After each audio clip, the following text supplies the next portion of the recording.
നമ്മൾ കാട് എന്ന് പറയുമ്പോൾ ഏറ്റവും ആദ്യം നമ്മുടെ മനസ്സിലേക്ക് വരുന്ന ചിത്രം എന്താണ്? ഫസ്റ്റ് ആൻഡ് ഫോർമോസ്റ്റ് കുറേ മരങ്ങളുള്ള സ്ഥലം. It is no problem. ഇത് ഫസ്റ്റ് സ്റ്റെപ്പാണ്. കാടിനെ ഡിഫൈൻ ചെയ്യുന്നതിൻ്റെ ഫസ്റ്റ് സ്റ്റെപ്പ് കുറേ മരങ്ങളുള്ള സ്ഥലമാണ് കാടുന്നത്. നിങ്ങൾ പറഞ്ഞ വാക്കിൽ ഉറച്ചു നിൽക്കണം കേട്ടോ. സമ്മതിച്ചില്ലേ? കുറേ മരങ്ങളുള്ള സ്ഥലമാണ്. A forest is A place having A lot of trees. That is the first step. ഞാൻ നിങ്ങളൊരു റബ്ബർ തോട്ടത്തിലേക്ക് കൊണ്ടുപോകാം. വാക്കുമാരത് കേട്ടോ. ഞാൻ നിങ്ങളെ ഒരു റബ്ബർ തോട്ടത്തിലേക്ക് കൊണ്ടുപോകണം. നിങ്ങളിപ്പം തന്നെ പറഞ്ഞതിൻ്റെ അടുത്ത് കുറേ മരങ്ങളുള്ള സ്ഥലമാണ് കാണുന്നത്. ഒരു റബ്ബർ തോട്ടം ധാരാളം മരങ്ങളുള്ള സ്ഥലമാണ്. Whether it is a forest or not. ആണോ? ഞാൻ പറഞ്ഞ വാക്ക് മാറരുത് പറഞ്ഞു. സോ അടുത്തൊരു സ്റ്റെപ്പിലേക്ക് നമ്മൾ മാറണം. So what is the difference? പറഞ്ഞുകൂടാ, ശരിയാണ്. എന്താണ്? വ്യത്യസ്ത ഇനം മരങ്ങളുള്ള സ്ഥലമായിരിക്കണം എന്നുള്ളത്. ഓക്കെ.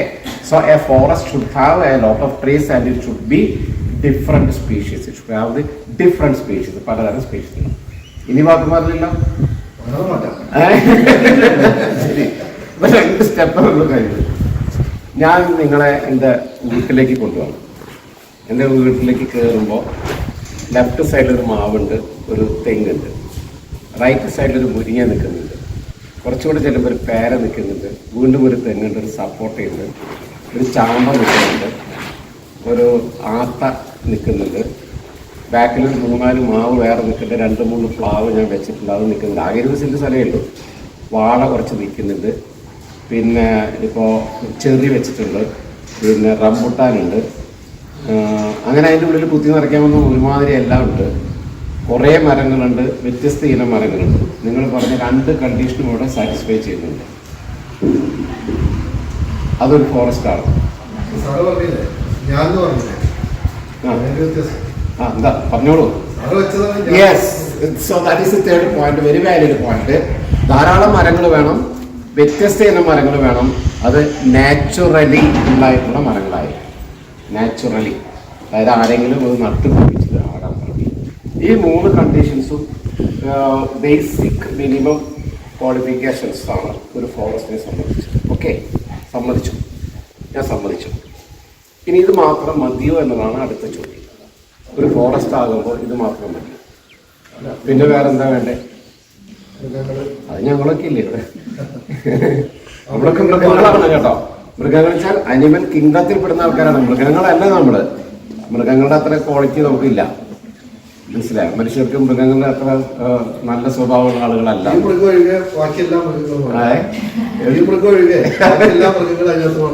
അപ്പോ ഓക്കെ, ഇത് മാത്രമല്ല, ഒരു ഫോറസ്റ്റിനെ സംബന്ധിച്ചിടത്തോളം ധാരാളം മരങ്ങൾ വേണം, വ്യത്യസ്ത ഇനം മരങ്ങൾ വേണം, സ്വാഭാവികമായി വളർന്നു നിൽക്കുന്നതായിരിക്കണം. പ്ലസ് ഇതെല്ലാം ഞാൻ പറഞ്ഞത് മരങ്ങളെ കുറിച്ച് മാത്രമാണ്. അനിമൽസ് ഉണ്ടാവും, അനിമൽസ് ഉണ്ടാകാം, ഇല്ലെങ്കിലും അത് ഫോറസ്റ്റായിട്ടൊക്കെ നിലനിൽക്കും. ഒപ്പം അതിനേക്കാൾ ഉപരി ഇതെല്ലാം ഞാൻ പറഞ്ഞത് ലിവിങ് ഓർഗാനിസത്തിനെ കുറിച്ചാണ്, ജീവനുള്ളത്. These are the living components of an ecosystem. പക്ഷേ ഒരു ഇക്കോസിസ്റ്റത്തിലെ ലിവിങ് കമ്പോണൻസ് മാത്രമല്ല, നോൺ ലിവിങ്, അതായത് അജൈവ ഘടകങ്ങൾ, അതും അതിൻ്റെ ഭാഗമാണ്. അപ്പോൾ ഏതൊക്കെ അജൈവ ഘടകങ്ങൾ? അവിടെയുള്ള മണ്ണ്, അവിടെയുള്ള വെള്ളം, അവിടെയുള്ള വായു, അവിടെയുള്ള അന്തരീക്ഷത്തിലെ ഈർപ്പം, മോയ്സ്ചർ, അവിടെയുള്ള സൂര്യപ്രകാശം, അവിടെയുള്ള ചൂട്.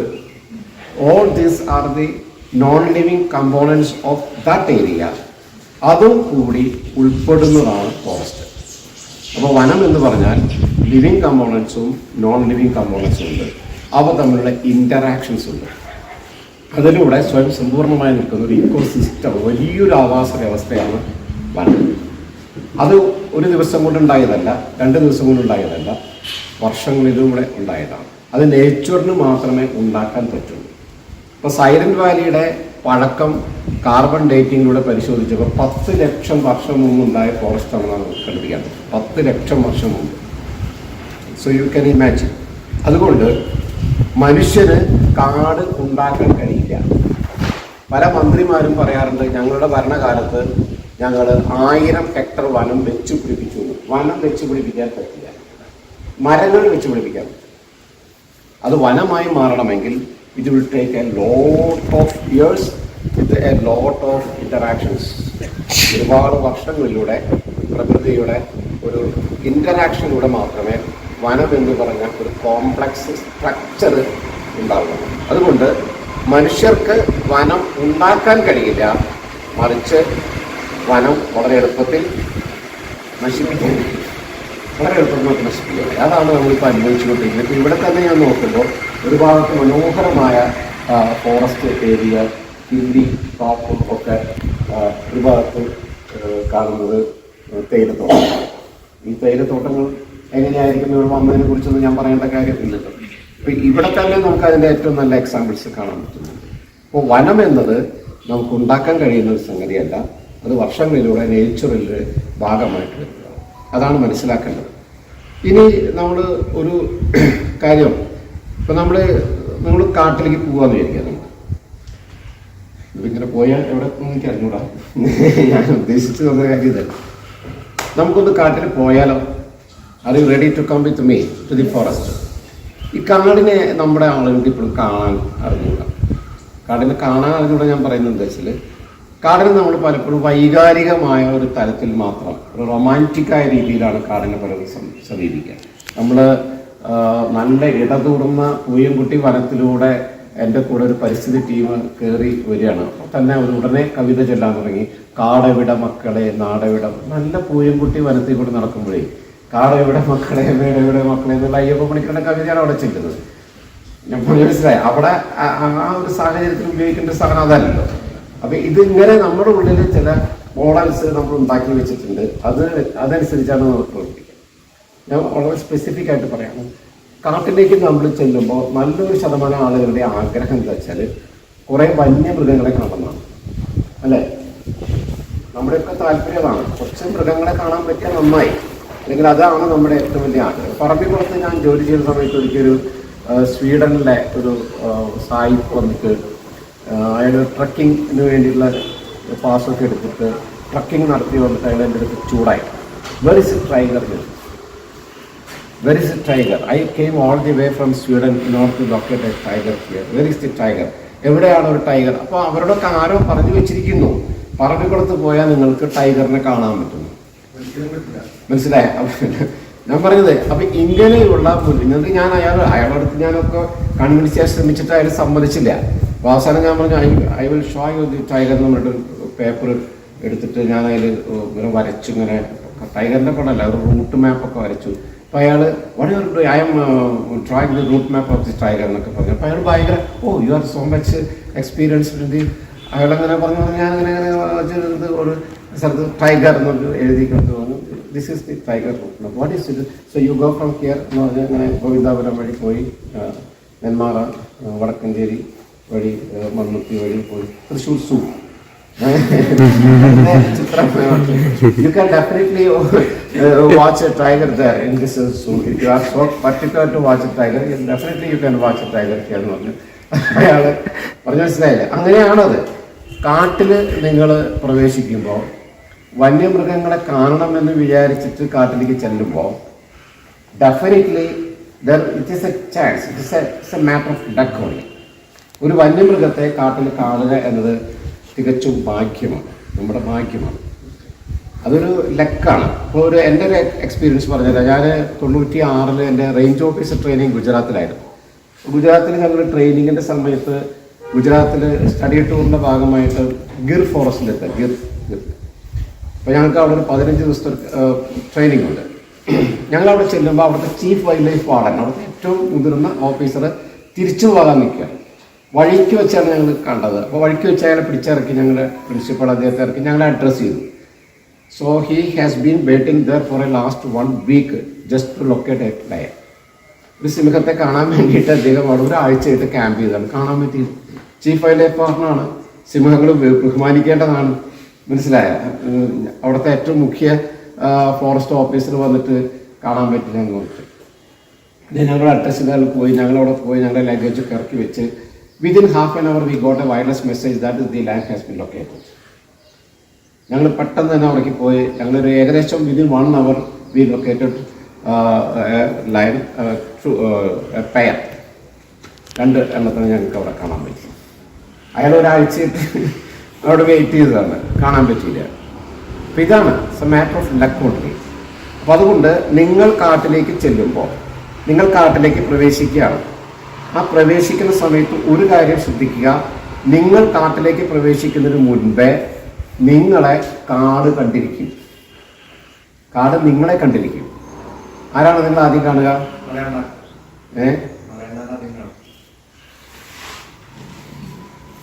കാട്ടിലെ ഏറ്റവും ആദ്യം കാണുക മരത്തിലുള്ള ജീവികളാണ്, സാധാരണ പക്ഷികൾ, മലയാണ്. ഇവരാണ് നിങ്ങളെ കാട്ടിലേക്ക് പ്രവേശിക്കുന്നതിന് മുൻപ് നേരത്തെ തന്നെ അവർ കണ്ടിരിക്കും.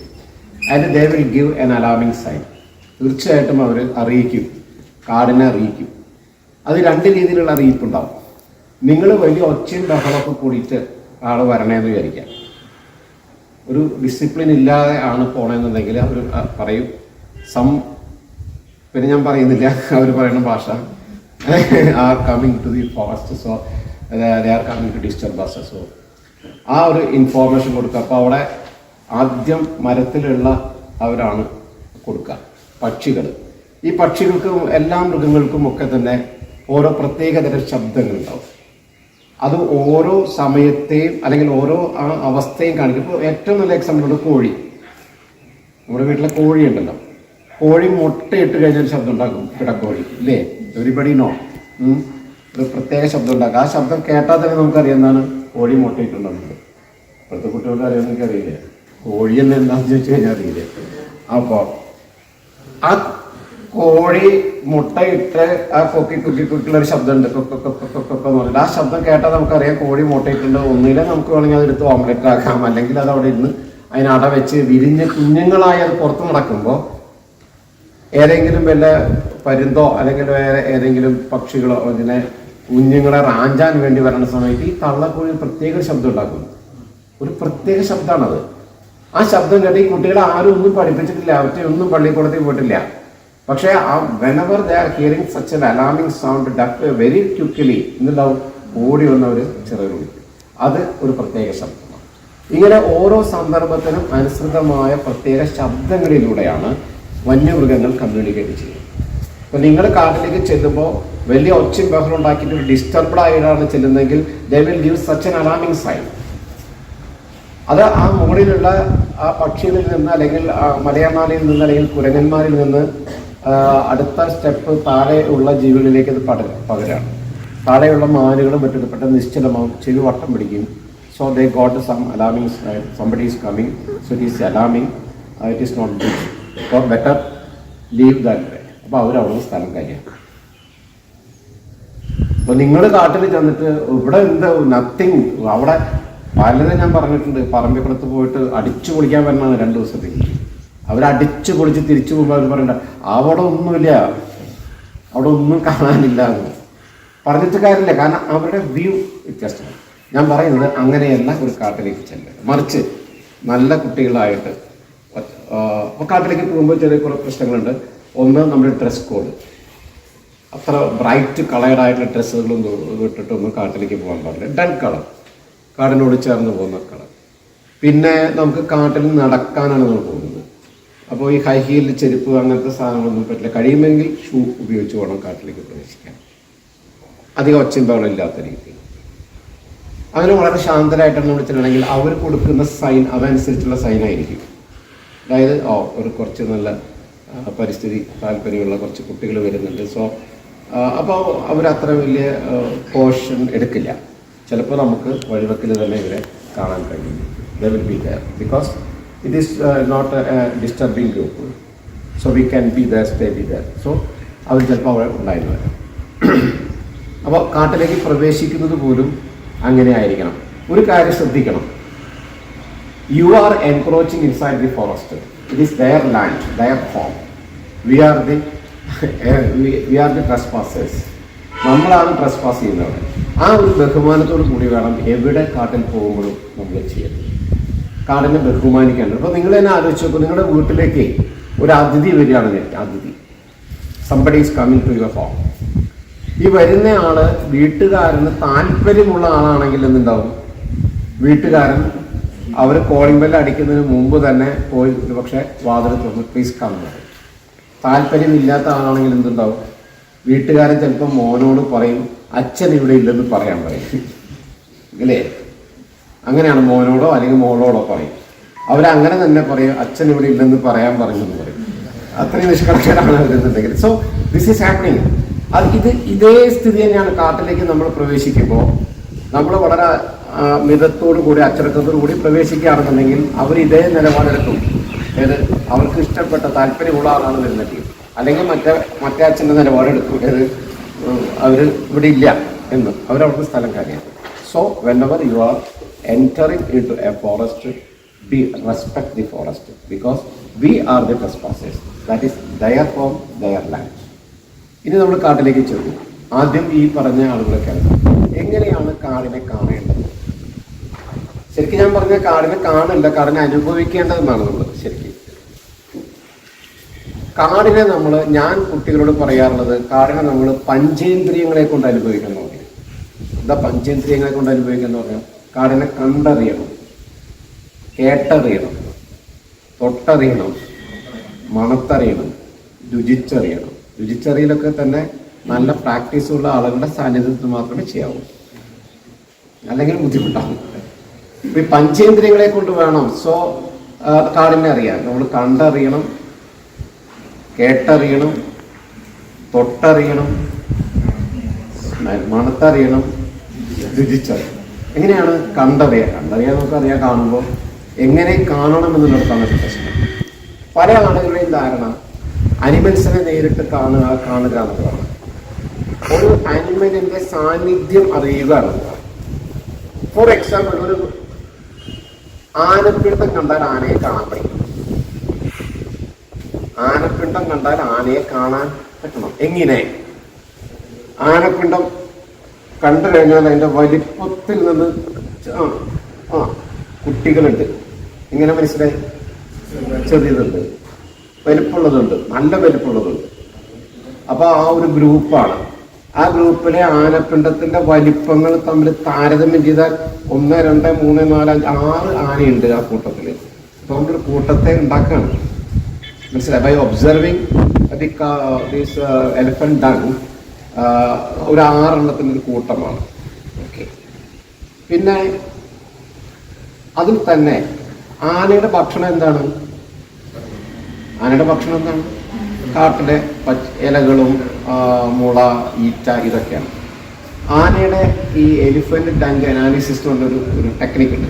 കുറച്ച് പ്രാക്ടീസ് ഉണ്ടെങ്കിൽ മനസ്സിലാവും. അത് കണ്ടു കഴിഞ്ഞാൽ നമുക്ക് അറിയാൻ പറ്റും എത്ര ദിവസത്തെ പഴക്കമുണ്ടെന്ന്. നല്ല പഴക്കമുണ്ടെങ്കിൽ അതിൽ പൂളൊക്കെ മുളച്ച് നിൽക്കുന്നുണ്ടാവും. ഫ്രഷ് ആണെന്നുണ്ടെങ്കിൽ നമുക്ക് മനസ്സിലാവും, നല്ല സ്മെല്ലും ഉണ്ടാവും, പിന്നെ ഫ്രഷ്നെസ് കണ്ടാൽ മനസ്സിലാവും. പിന്നെ നല്ല കുറച്ച് പ്രാക്ടീസ് ഉണ്ടെങ്കിൽ എത്ര ഒരാഴ്ച, 2 ആഴ്ച, 3, അങ്ങനെയൊക്കെ നമുക്കത് അനലൈസ് ചെയ്യാൻ പറ്റും. പിന്നെ നമ്മൾ അതിനെ ഒരു വടിയെടുത്തിട്ടൊന്ന് സ്പ്ലിറ്റ് ചെയ്ത് നോക്കിക്കഴിഞ്ഞാൽ ആനയുടെ ഭക്ഷണം ഇതൊക്കെ ആയി. കാരണം ധാരാളം നാരുകൾ ഉണ്ടാവും, അതിനകത്ത് ഫ്രൂട്ട്സ് ഉണ്ടാവും, അങ്ങനെ ഇലകളൊക്കെ ഉണ്ടാവും. പിന്നെയാണ് നമുക്ക് മനസ്സിലാക്കാൻ പറ്റുന്നത് ആനയുടെ വായിൽ എത്ര പല്ലുണ്ട് നോക്കട്ടെ. നമുക്ക് എത്ര പല്ലുണ്ട്? 32. കയ്യിലിരിപ്പ് നല്ലതാണെങ്കിൽ 32 പല്ലുണ്ടാവും, അല്ലെങ്കിൽ ചിലപ്പോൾ കുറഞ്ഞൊന്നും ഇരിക്കും കേട്ടോ. ഓക്കെ.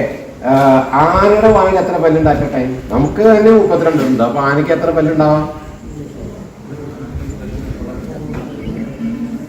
എനിബഡി?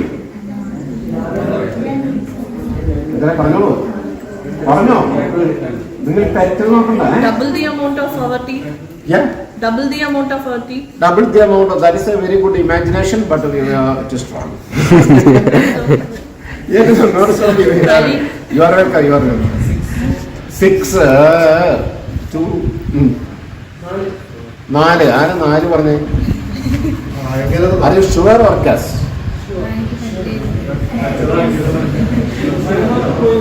Yeah? വനവകുപ്പ് 4 പറഞ്ഞുകൊണ്ട് അങ്ങനെയാണോ? Okay. Very good, that is correct. ആനയുടെ വായില് മുകളില് 2 പല്ല്, അടിയില് 2 പല്ല്. അത് അണപ്പല്ലാണ്. ചവച്ചരയ്ക്കാൻ പറ്റുന്നതാണ്. ചവച്ചരയ്ക്കാൻ. ആനയ്ക്ക് മാംസഭോജിയല്ല. അതുകൊണ്ട് ഈ ഉളിപ്പല്ല്, കോമ്പല്ല് ഇതൊന്നും ആവശ്യമില്ല. ചവച്ചരക്കൽ മാത്രമാണ് ആനയുടെ പണി. അപ്പം ഈ ഒരു പല്ലിന് ഏതാണ്ട് ഒരു ഇഷ്ടിക അത്ര വലിപ്പം ഉണ്ടാവും മാത്രമേ ഉള്ളൂ. ഒരു ഇഷ്ടികയുടെ അത്ര വലിപ്പം ഉണ്ടാവും. ഈ പല്ലിന് കുറേ തടിപ്പുകളുണ്ട്, മൊരികൾ ഇങ്ങനെ. അത് ഇട്ടിട്ട് ഇങ്ങനെ അരച്ചാണ് ഇത് ചവച്ചരക്കുന്നത്. ഒരു ആനയുടെ ജീവിത ചക്രത്തിൽ 6 തവണ ഈ പല്ല് പോയി വരും. 6ാമത് വരുന്ന ജോഡി പെർമനന്റ് ആയി. അപ്പോഴേക്കും ഒരു 25 വയസ്സൊക്കെ ആവും. ഈ പല്ല് പെർമനന്റ് ആയിട്ടുള്ള ഈ പല്ല് പിന്നെ ഇത് ചവച്ചരച്ച് കുറെ കഴിയുമ്പോൾ അതിന് മുകളിലുള്ള നമ്മൾ മൂർച്ച നഷ്ടപ്പെടാന്ന് പറയില്ലേ, ആ അര അത് നമ്മൾ തേഞ്ഞ് ഇല്ലാണ്ടാവും. അപ്പോൾ ഒരു 10, 50 വയസ്സ്, 55 വയസ്സൊക്കെ ആവും. അപ്പൊ പിന്നെ ചവച്ചരയ്ക്കാൻ പറ്റാണ്ടാവും. അപ്പൊ കുറെ അങ്ങനെ കൂടി പല്ലില്ലാത്ത അപ്പൂപ്പന്മാർ ഇങ്ങനെ ടെന്നീസ് കളിക്കണ പോലെ അങ്ങോട്ടും അടിച്ച് കളിക്കുന്ന പോലെ കുറേയൊക്കെ അരച്ചിട്ട് അത് വീഴുന്നു. So then what happen means വലിയ കഷ്ടങ്ങളൊക്കെ ഉണ്ടാവും അതിനകത്ത്. ആനയുടെ ഉടലിന് 100 മീറ്റർ നീളമുണ്ട് മൊത്തം എടുത്തു വെച്ച് കഴിഞ്ഞാൽ. ആ അപ്പോ ഇതിങ്ങനെ പോയി എവിടെയെങ്കിലൊക്കെ എൻടാങ്കിൾ ഉണ്ടാവും. 100 മീറ്റർ ഉള്ളൂ. 100 മീറ്റർ എന്ന് പറഞ്ഞാൽ എല്ലാം കൂടിയിട്ടാണ് ഞാൻ പറയുന്നത്, എല്ലാം കൂടി കൂട്ടി വയ്ക്കും. മനസ്സിലായി? ഇത് എവിടെയെങ്കിലുമൊക്കെ ചെന്നിട്ട് എൻടാങ്കിൾഡ് ആവും. എൻടാങ്കിൾഡ് ആകുമ്പോൾ എന്തുണ്ടാവും? അതാണ് ആനയുടെ ഏറ്റവും പ്രധാനപ്പെട്ട അസുഖം. എന്താണ്? എരണ്ടകെട്ട്. ഇത് എവിടെയെങ്കിലും കുടിക്കും.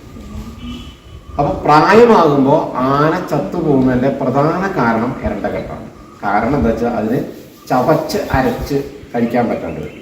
അപ്പൊ നിങ്ങളൊരു കാട്ടിൽ പോകുമ്പോൾ ആനപ്പിണ്ടം കാണുമ്പോൾ ആ ആനപ്പിണ്ടത്തിൽ അധികം ചവച്ചരക്കപ്പെടാത്ത ഇലകളും കമ്പുകളും ഒക്കെ കണ്ടാൽ you can imagine that elephant is aged. അധികം താമസിക്കാതെ ഒരു പക്ഷേ അത് അവിടെ എവിടെയെങ്കിലും ചെയ്യും. സോ അപ്പോൾ ഏജ്ഡ് ആയിട്ടുള്ള ആന അതിനകത്തുണ്ടാവും. നല്ല ആരോഗ്യമുള്ള ആനയാണെന്നുണ്ടെങ്കിൽ അതിൻ്റെ ടങ് നല്ല സ്മൂത്തായിരിക്കും. അതിനകത്ത് അധികം കോഴ്സ് സാധനങ്ങൾ ഉണ്ടാവില്ല.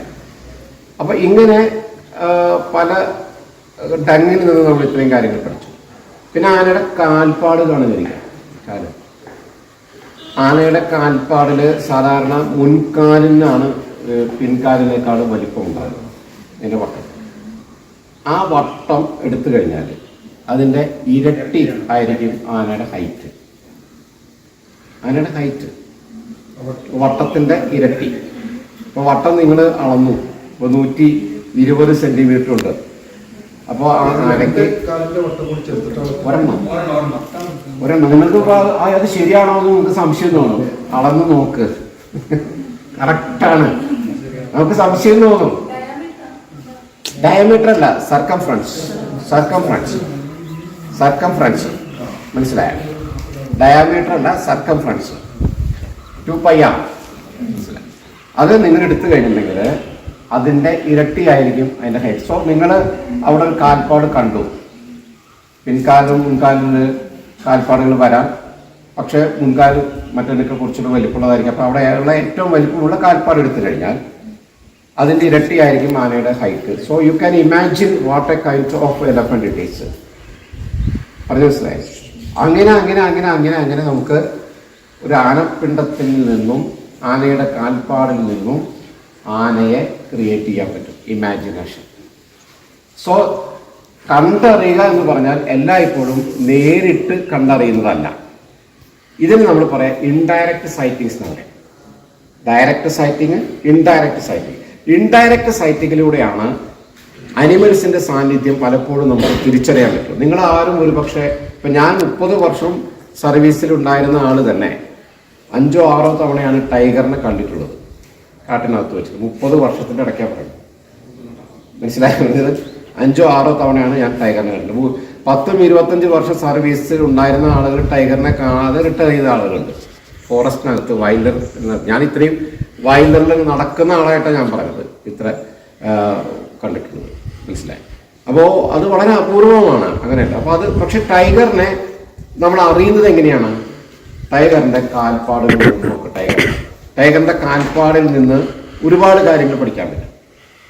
എല്ലാ കാറ്റ് ഫാമിലി നടക്കുമ്പോൾ ഫ്രണ്ട് കാല് വെച്ചതിൻ്റെ അവിടെ തന്നെയാണ് ബാക്കിലെ കാലം വെക്കുക. അപ്പോൾ പിൻകാലത്തെ ഇതാണ് നമുക്ക് കിട്ടുക. അതിൻ്റെ വലിപ്പം നോക്കിക്കഴിഞ്ഞാൽ ആ ടൈഗറിൻ്റെ വലിപ്പം നമുക്ക് മനസ്സിലാക്കാൻ പറ്റും. ആണോ പെണ്ണോ ആണോ തിരിച്ചറിയാൻ പറ്റും. അത് പഠിച്ചിട്ടുണ്ടോ മകള്?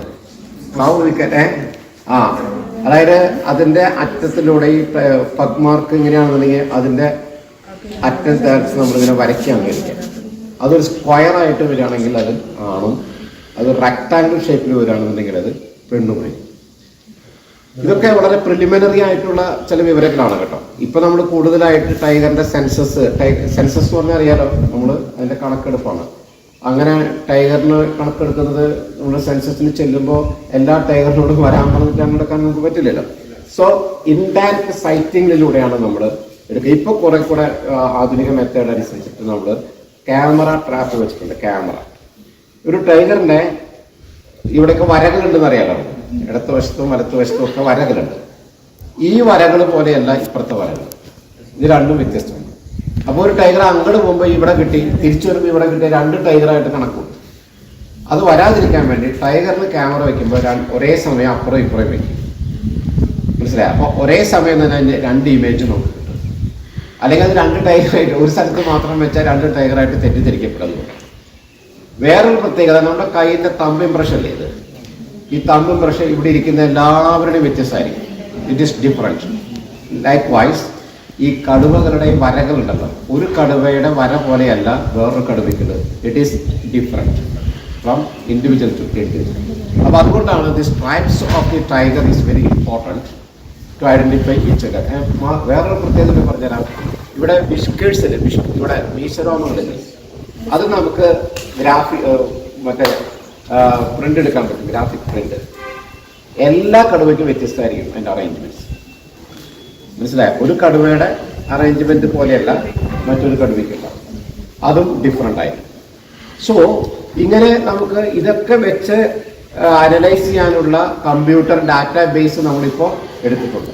പിന്നെ DNA അനാലിസിസ്, അതിൻ്റെ സ്കാറ്റ് കിട്ടിയാൽ മതി. അതിൻ്റെ മറ്റേ ഇതിൽ നിന്ന് കാഷ്ടത്തിൽ നിന്നൊക്കെ നമുക്ക് DNA അനാലിസിസ് കണ്ടുപിടിക്കാം. സോ ഇങ്ങനെ സെൻസസ് എന്ന് പറഞ്ഞാൽ അത് വലിയൊരു പ്രോസസ്സാണെന്ന് ഞാൻ പോകുന്നില്ല. ഇങ്ങനെ ആണ് ഇൻഡയറക്റ്റ് സൈറ്റിങ്ങിലൂടെ നമുക്ക് ഒരു അനിമലിനെ കാണാൻ പറ്റുന്നത്. അപ്പോൾ അങ്ങനെയാണ് നമ്മൾ കണ്ടറിയുക. അപ്പോൾ എപ്പോഴും കണ്ടാൽ മാത്രമല്ല ആ ജീവിയെ കാണണമെന്നില്ല, ആ ജീവിയുടെ സാന്നിധ്യത്തെ ഇൻഡയറക്റ്റ് സൈറ്റിങ്ങിലൂടെ നമുക്ക് കാണാൻ കഴിയും. അത് അങ്ങനെ ഒരു മൈൻഡ് നമ്മൾ ഡെവലപ്പ് ചെയ്യും. മറ്റൊന്ന് കേട്ടറിയിൽ. ഇപ്പൊ മയിലിന്റെ ശബ്ദം കേട്ടാൽ നമുക്കറിയാം അല്ലേ, മയിലിന്റെ ശബ്ദം കേട്ടാൽ നമുക്കറിയാം. മയിലിനെ കാണണ്ട, പക്ഷെ നമുക്ക് ആ ശബ്ദം കേട്ടാൽ അറിയാം. എങ്ങനെയൊക്കെ മനസ്സിലായത്? അത് നമ്മൾ പരിചയിച്ച് മനസ്സിലായി. ഇങ്ങനെ പല ശബ്ദങ്ങളിലൂടെയും കാടിനെ നമുക്ക് വായിച്ചെടുക്കാം. ആനയുടെ ഒരു ചിഹ്നം വിളി കേട്ടാൽ നമുക്ക് അറിയാൻ പറ്റും അല്ലേ, അത് ആനയുണ്ട് എടുത്തുന്നുള്ളത്. ആനയെ കാണണമെന്നില്ല, പക്ഷെ by hearing that sound we can understand that some elephant is there nearby. അത് നമുക്ക് മനസ്സിലാക്കാൻ പറ്റും. ഇതുപോലെ കുറച്ച് പരിചയമായി കഴിഞ്ഞാൽ, ഇപ്പൊ ചിവീടിന്റെ ശബ്ദം കേട്ടാൽ അറിയാം. ചിവീടിനെ പലരും കണ്ടിട്ടുണ്ടാവില്ല, പക്ഷെ ചിവീടിന്റെ ശബ്ദം കേൾക്കാത്തതിന് വളരെ അപൂർവമായിരിക്കും. ചിവീട് അത് വളരെ ചെറിയൊരു ജീവിയാണ്, ഭയങ്കര ശബ്ദം അത് ഉണ്ടാക്കുന്നു. അതൊരു അത്ഭുതമാണ് അത്തരം ശബ്ദം എങ്ങനെ അത് ഉണ്ടാക്കുന്നത്. അത് അങ്ങനെയുണ്ട്. അപ്പൊ അങ്ങനെ ശബ്ദങ്ങളിലൂടെ കേട്ട് കാടിനെ അറിയുക, അങ്ങനെയാണ് കേട്ടറിയുക. കണ്ടറിയാൻ പറ്റും, കേട്ടറിയാൻ പറ്റും. പിന്നെ നമ്മൾ കാട്ടിലൂടെയൊക്കെ നടന്നു പോകുമ്പോൾ ഒരുപാട് ഗന്ധങ്ങൾ നമ്മളെ തേടി വരും, പല ഗന്ധങ്ങൾ. ഇപ്പൊ നമുക്കറിയാം മുല്ലപ്പൂവിന്റെ മണം. ഒരു മണത്തെ എങ്ങനെയാ വാക്കുകളിലൂടെ അവതരിപ്പിക്കുക? ഒരു മണത്തെയും വാക്കുകളിലൂടെ അവതരിപ്പിക്കാൻ പറ്റില്ല, അനുഭവങ്ങളിലൂടെ മാത്രമേ അവതരിപ്പിക്കാൻ പറ്റുള്ളൂ. ഈ മണം ഇത് മുല്ലപ്പൂവിന്റെ പോലെ ഉണ്ടല്ലോ എന്ന് പറഞ്ഞാൽ അതിന്റെ അർത്ഥം എന്താണ്? മുല്ലപ്പൂവിന്റെ മണം നിങ്ങൾക്ക് അറിഞ്ഞിരിക്കണം, അല്ലാതെ ഒരു മണത്തെ എങ്ങനെയാണ് നമുക്ക് അനുഭവിപ്പിക്കുക? അത് അനുഭവത്തിലൂടെ മാത്രമേ പറ്റുള്ളൂ, വാക്കുകളിലൂടെ പറ്റില്ല. എന്നതുപോലെ കാണുന്ന ഒരുപാട് ഗന്ധങ്ങളുണ്ട്, അതിന് പല പൂക്കളുണ്ട്. അത് കൂടാതെ പല തരത്തിലുള്ള ഞാൻ പറമ്പിക്കുളത്ത് വർക്ക് ചെയ്യുന്ന സമയത്ത് ഒരു ആനക്കൽ വയൽ എന്ന് പറയുന്ന വയലുണ്ട്. അവിടെ വളരെ പ്രശസ്തമായ വയലാണ് പോയിട്ടുള്ളത്. അപ്പോൾ അതിന് അവിടെ ഒരു വർക്ക് നടക്കുകയാണ്. അപ്പോൾ അത് ഇൻസ്പെക്ട് ചെയ്യാൻ വേണ്ടി ഞാൻ ചെല്ലുമ്പോൾ അവിടെ തൊഴിലാളികൾ കുറേ പേര് ജോലി ചെയ്യുന്നുണ്ട്. അവരെ ഇങ്ങനെ നടന്നു പോകുമ്പോൾ ഒരു ചീഞ്ഞ മണം മൂക്കിലേക്ക് വരിക, സം റോട്ടൺ സ്മെൽ. അപ്പോൾ ഞാൻ എൻ്റെ സ്റ്റാഫിനോട് ചോദിച്ചാൽ എന്താണെന്ന് ചോദിച്ചു. പറഞ്ഞു അതെന്തോ അവിടെ ചത്ത് കിടക്കുന്നുണ്ടാവും. അപ്പോൾ പറയാൻ അവർ വേണ്ടല്ലോ, അത് ശരിയാണ്. അപ്പോൾ ഞാൻ ചോദിച്ചാൽ അത് എന്താണ് ചത്ത് കിടക്കുന്നത്? അത് വല്ല പന്നി അങ്ങനെ ചത്ത് കിടക്കുന്നുണ്ടാവും. നിങ്ങൾ പോയി നോക്കിയോ? ഇല്ല സർ. അപ്പോൾ വാച്ചറോട് വെച്ചു നിങ്ങൾ പോയി നോക്കിയോ? അത് പന്നിയാണ്. നിങ്ങൾ പോയി നോക്കിയോ? ഇല്ല സർ. ഒരിക്കലും കാട്ടിലെ ഇത്തരം ഗന്ധങ്ങളെ അവഗണിക്കാൻ പാടില്ല. കാരണം എന്താ വെച്ചാൽ അത് എന്തും ആകാം. അപ്പോൾ ഞങ്ങൾ വന ഉദ്യോഗസ്ഥന്മാരെ സംബന്ധിച്ചിടത്തോളം അതിൻ്റെ സോഴ്സ് കണ്ടുപിടിച്ചേ പറ്റും. അപ്പോൾ ഞാൻ പറഞ്ഞു ഒന്ന് നമുക്കൊന്ന് പോയി നോക്കാം. അപ്പോൾ ആർക്കും താല്പര്യം ഉണ്ടാവില്ല. രണ്ട് കാര്യങ്ങളാണ്. ഒന്ന് ദുർഗന്ധം, രണ്ട് ഒരുപാട് ഈ വനത്തിൽ എന്ത് ചത്താലും ഒരു തരം ഈച്ചകളൊന്നും കൂടിയല്ല. നമ്മൾ നാട്ടിൻപുറത്തൊന്നും കാണാൻ പറ്റില്ല. ആനയൊക്കെ ചത്തണെങ്കിൽ ഇത്ര പോകുന്ന വലിയ ഈച്ചകളൊന്നും കൂടിയല്ല. അത് ഇഷ്ടമുള്ള കാര്യമാണ്. സോ വാട്ട് ഹാപ്പൻ മീൻസ് ഞാൻ പോയി ടവലൊക്കെ എടുത്ത് മുഖമൊക്കെ കെട്ടിയിട്ട് സോ ഈ ഭയങ്കരമായ ഒരു സീനായിരുന്നു അത്. ഞങ്ങൾക്ക് ഏറ്റവും കൂടുതൽ ഡാറ്റ അവിടെ ഉണ്ടായിരുന്ന ഒരു ടൈഗറാണ് ചത്ത് കിടന്നത്. ഏറ്റവും ആനക്കൽ വയലിലെ 15 വയസ്സുണ്ടായിരുന്ന ഏറ്റവും കൂടുതൽ ഡാറ്റ ഞങ്ങൾക്ക് ഉണ്ടായിരുന്നു. അന്ന് ക്യാമറ ട്രാപ്പൊന്നും തുടങ്ങിയിട്ടില്ല കേട്ടോ. This was in 2001. അപ്പോൾ അതെങ്ങനെ എന്നാണ് പിന്നത്തെ ചോദ്യം. അതാണ് നമ്മുടെ നിരീക്ഷണം എന്ന് പറയുന്ന ഒരു വളരെ ഇമ്പോർട്ടൻ്റ് ആയിട്ടുള്ള കാര്യം. ആ കടുവ ഇങ്ങനെയാണ് കടന്നിരുന്നത്. ഇവിടെ നിന്ന് വയറിൻ്റെ ഈ ഭാഗം മുതൽ ഇവിടെ വരെ പൊളിഞ്ഞിരിക്കുന്നു. ഇതിൻ്റെ ഈ മറ്റേ റിബ്സൊക്കെ ഇങ്ങനെ പ്രൊട്രൂഡ് ചെയ്ത് പുറത്തേക്ക് തള്ളി നിൽക്കുകയാണ്. നോക്കിയപ്പോൾ കടുവയും കാട്ടുപോത്തും തമ്മിലൊരു ഗുസ്തി നടന്നിരിക്കുന്ന ലക്ഷണം അവിടെ കാണാൻ. കാട്ടുപോത്തിൻ്റെ ഒരു സ്വഭാവമുണ്ട്. കൊമ്പ് കോർത്തൊരു വലിക്കലുണ്ട്. നിർഭാഗ്യവശാൽ സാധാരണ കാറ്റ് ഫാമിലി അതിൽ നിന്നൊക്കെ രക്ഷപ്പെടും ചാടി പറഞ്ഞ്. നിർഭാഗ്യവശാൽ അതങ്ങ് കൊളുത്തി വലിയത് ഒറ്റ വലിയ അങ്ങ് വലിച്ചു. സോ നിങ്ങൾക്കറിയാലോ അതിൻ്റെ അവസ്ഥ എന്ന് ആലോചിച്ചത്. നമ്മൾ ആ പോസ്റ്റ്മോർട്ടമൊക്കെ നടത്തുമ്പോൾ അതിൻ്റെ കടുവയുടെ വയറിനകത്ത് നിന്ന് ഇത്രേശ പോകുന്ന കഷ്ണം മാംസമാണ് കാട്ടുപോത്തിൻ്റെ. അതിനെ പിടിച്ച് തിന്നിരിക്കും കാട്ടുപോത്ത്. അതെന്താ അങ്ങനെ? എന്താന്ന് പറയാൻ പറ്റുമോ? കാരണം എല്ലാ കാറ്റ്, അതായത് കാർണിവോറസിൽപ്പെട്ട കാറ്റ് ഫാമിലി, അത് കടുവ, അതുപോലെ പുള്ളിപ്പുലി, അങ്ങനെയുള്ള കാറ്റ് ഫാമിലി, അവർക്ക് നേരത്തെ പറഞ്ഞ ആനയുടെ നമുക്കുള്ള അണപ്പല്ലുണ്ടല്ലോ അതില്ല. So they cannot chew it.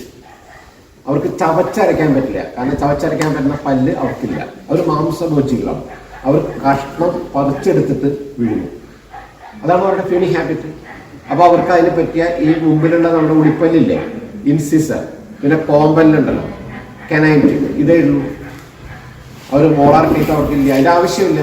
അപ്പോൾ ഇവർ ഇതോട് കടിച്ച് എടുത്തിട്ട് ഇത്രേശം പോകുന്ന മാംസം കഷ്ണങ്ങൾ വീഴുമ്പോൾ so that is their feeding habit. അങ്ങനെയുള്ള കഷ്ണങ്ങളാണ് അവർ ഒരു തവണ തിന്നു കഴിഞ്ഞാൽ. കടുവയൊക്കെ ഒരേ സമയം 40-45 കിലോ ഒക്കെ തിന്നും. അതിനടുപ്പിച്ച് 2-3 ദിവസം തിന്നു കഴിഞ്ഞാൽ പിന്നെ ഒരാഴ്ച റെസ്റ്റാണ്. പിന്നെ അവർക്ക് ഭക്ഷണം കഴിക്കലില്ല.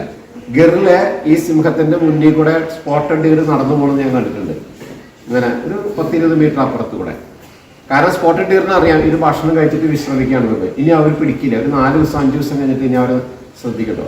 മൃഗങ്ങൾക്ക് ആർക്കും ഫ്രിഡ്ജ് വാങ്ങി കൊടുത്തിട്ടില്ല. ഇങ്ങനെ കരുതി വയ്ക്കുന്ന സ്വഭാവമുള്ളത്, ആവശ്യത്തിൽ കൂടുതൽ കരുതി വയ്ക്കുന്ന സ്വഭാവമുള്ളത് മനുഷ്യർക്ക് മാത്രമാണ്. സോ ദാറ്റ് ഇസ് അറിയാം. അപ്പം ഞാൻ പറഞ്ഞു വന്നത് ഫീഡിങ് ഹാബിറ്റ്. അപ്പോൾ ഇത് ഈ കാട്ടിലൂടെ നമ്മൾ നടന്നു പോകുമ്പോൾ ഉണ്ടാകുന്ന ഗന്ധങ്ങൾ എന്താണ്, അതിൻ്റെ സോഴ്സ് എന്താണെന്ന് അറിയുന്നതിലൂടെ കാടിനെ നമുക്ക് അറിയാം. അത് ഒരു മാർഗമാണ്, ഗന്ധങ്ങളിലൂടെ കാടിനെ അറിയുക. പിന്നെ നമ്മൾ ചില കാഴ്ചകളിലൂടെ നമ്മൾ കൂടുതൽ, അതായത് നമ്മളെ എങ്ങനെയാണ് കാണേണ്ടതെന്നാണ് ഞാൻ വളരെ ബേസിക്കായിട്ട് കുട്ടികളെയാണ് ഉദ്ദേശിക്കുന്നത്. ഇപ്പം നമ്മൾ പെട്ടെന്ന് ഇങ്ങനെ നടന്നു പോകുമ്പോൾ ഒരു കൂട്ടം മാനുകളെ കണ്ടു എന്ന് വിചാരിക്കുക.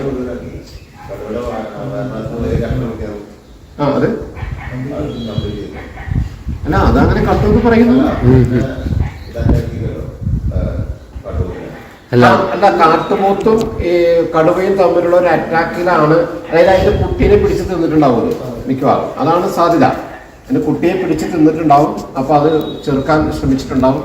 അപ്പോൾ അതിനുശേഷം നടന്ന ഒരു ഏറ്റുമുട്ടലായിരിക്കണം ഇത് പോയിട്ടുണ്ടാവും. അതിന്റെ പല്ല് പോയിട്ടുണ്ട്, ഒരെണ്ണം പറഞ്ഞു പോയിട്ടുണ്ട്. അപ്പോൾ നല്ലൊരു അവിടെ ചുറ്റും ഒരു വലിയൊരു യുദ്ധം നടന്ന ഒരു ലക്ഷണം അവിടെയുണ്ട്. അങ്ങനെ ഞങ്ങൾ പിന്നെ പോസ്റ്റ്മോർട്ടം നടത്തി അങ്ങനെ അതിൻ്റെ നടപടിക്രമങ്ങളൊക്കെ ആയിട്ട് അങ്ങനെ പോയി. ഞാൻ പറഞ്ഞ അതിൻ്റെ ഇത് പറയാൻ വേണ്ടിയിട്ടാണ്. അപ്പോൾ കണ്ടറിയുക എന്ന് ഇപ്പം നമ്മൾ നടന്നു പോകുമ്പോൾ സ്വാഭാവികമായിട്ട് നമ്മളൊരു കൂട്ടം മാനിനെ കണ്ടുകൊണ്ടിരിക്കും. നമ്മൾ കുട്ടികളെ എന്താ ചെയ്യുക? കണ്ട വഴിക്ക് ആദ്യം എന്താ ഉണ്ടാക്കുക? നമ്മൾ കുറച്ച് ബഹറുണ്ടാക്കും. മാനുകൾ മാൻ മാൻ എന്ന് പറഞ്ഞിട്ട് ബഹറുണ്ടാക്കും. എല്ലാ കുട്ടികളും അങ്ങനെയാണ് ചെയ്യുക അല്ലേ? അപ്പോഴാണ് പിന്നെയാണ് നമ്മൾ that is seeing. You are seeing it. Next my agenda is how to observe it എന്നതാണ്. So then what is the difference between seeing and observing? അതിലേക്കാണ് ഞാൻ വരുന്നത്. നിങ്ങളത് കണ്ടു ശരി, പക്ഷെ അതെങ്ങനെ ഒബ്സർവ് ചെയ്തു? ഇപ്പം ഞാൻ നിങ്ങളോട് ചോദിക്കണം, അത് എന്ത് മാനാണെന്ന് ചോദിക്കുന്നത്. My first question, what kind of dear it is? അപ്പോഴാണ് നിങ്ങൾ ആലോചിക്കുന്നത് അപ്പോൾ അത് പുള്ളിമാനാണോ? അപ്പോൾ ഞാൻ എൻ്റെ ക്വസ്റ്റ്യൻ, എത്ര തരം മാനുകളുണ്ട് കേരളത്തിൽ? എത്ര തരം മാനുകളുണ്ട് കേരളത്തിൽ?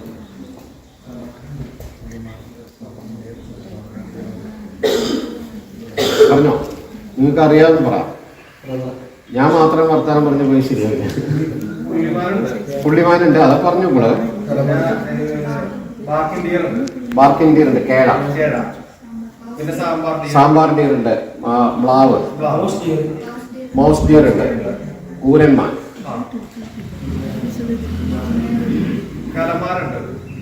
കലമാനാണ് മ്ലാവ്.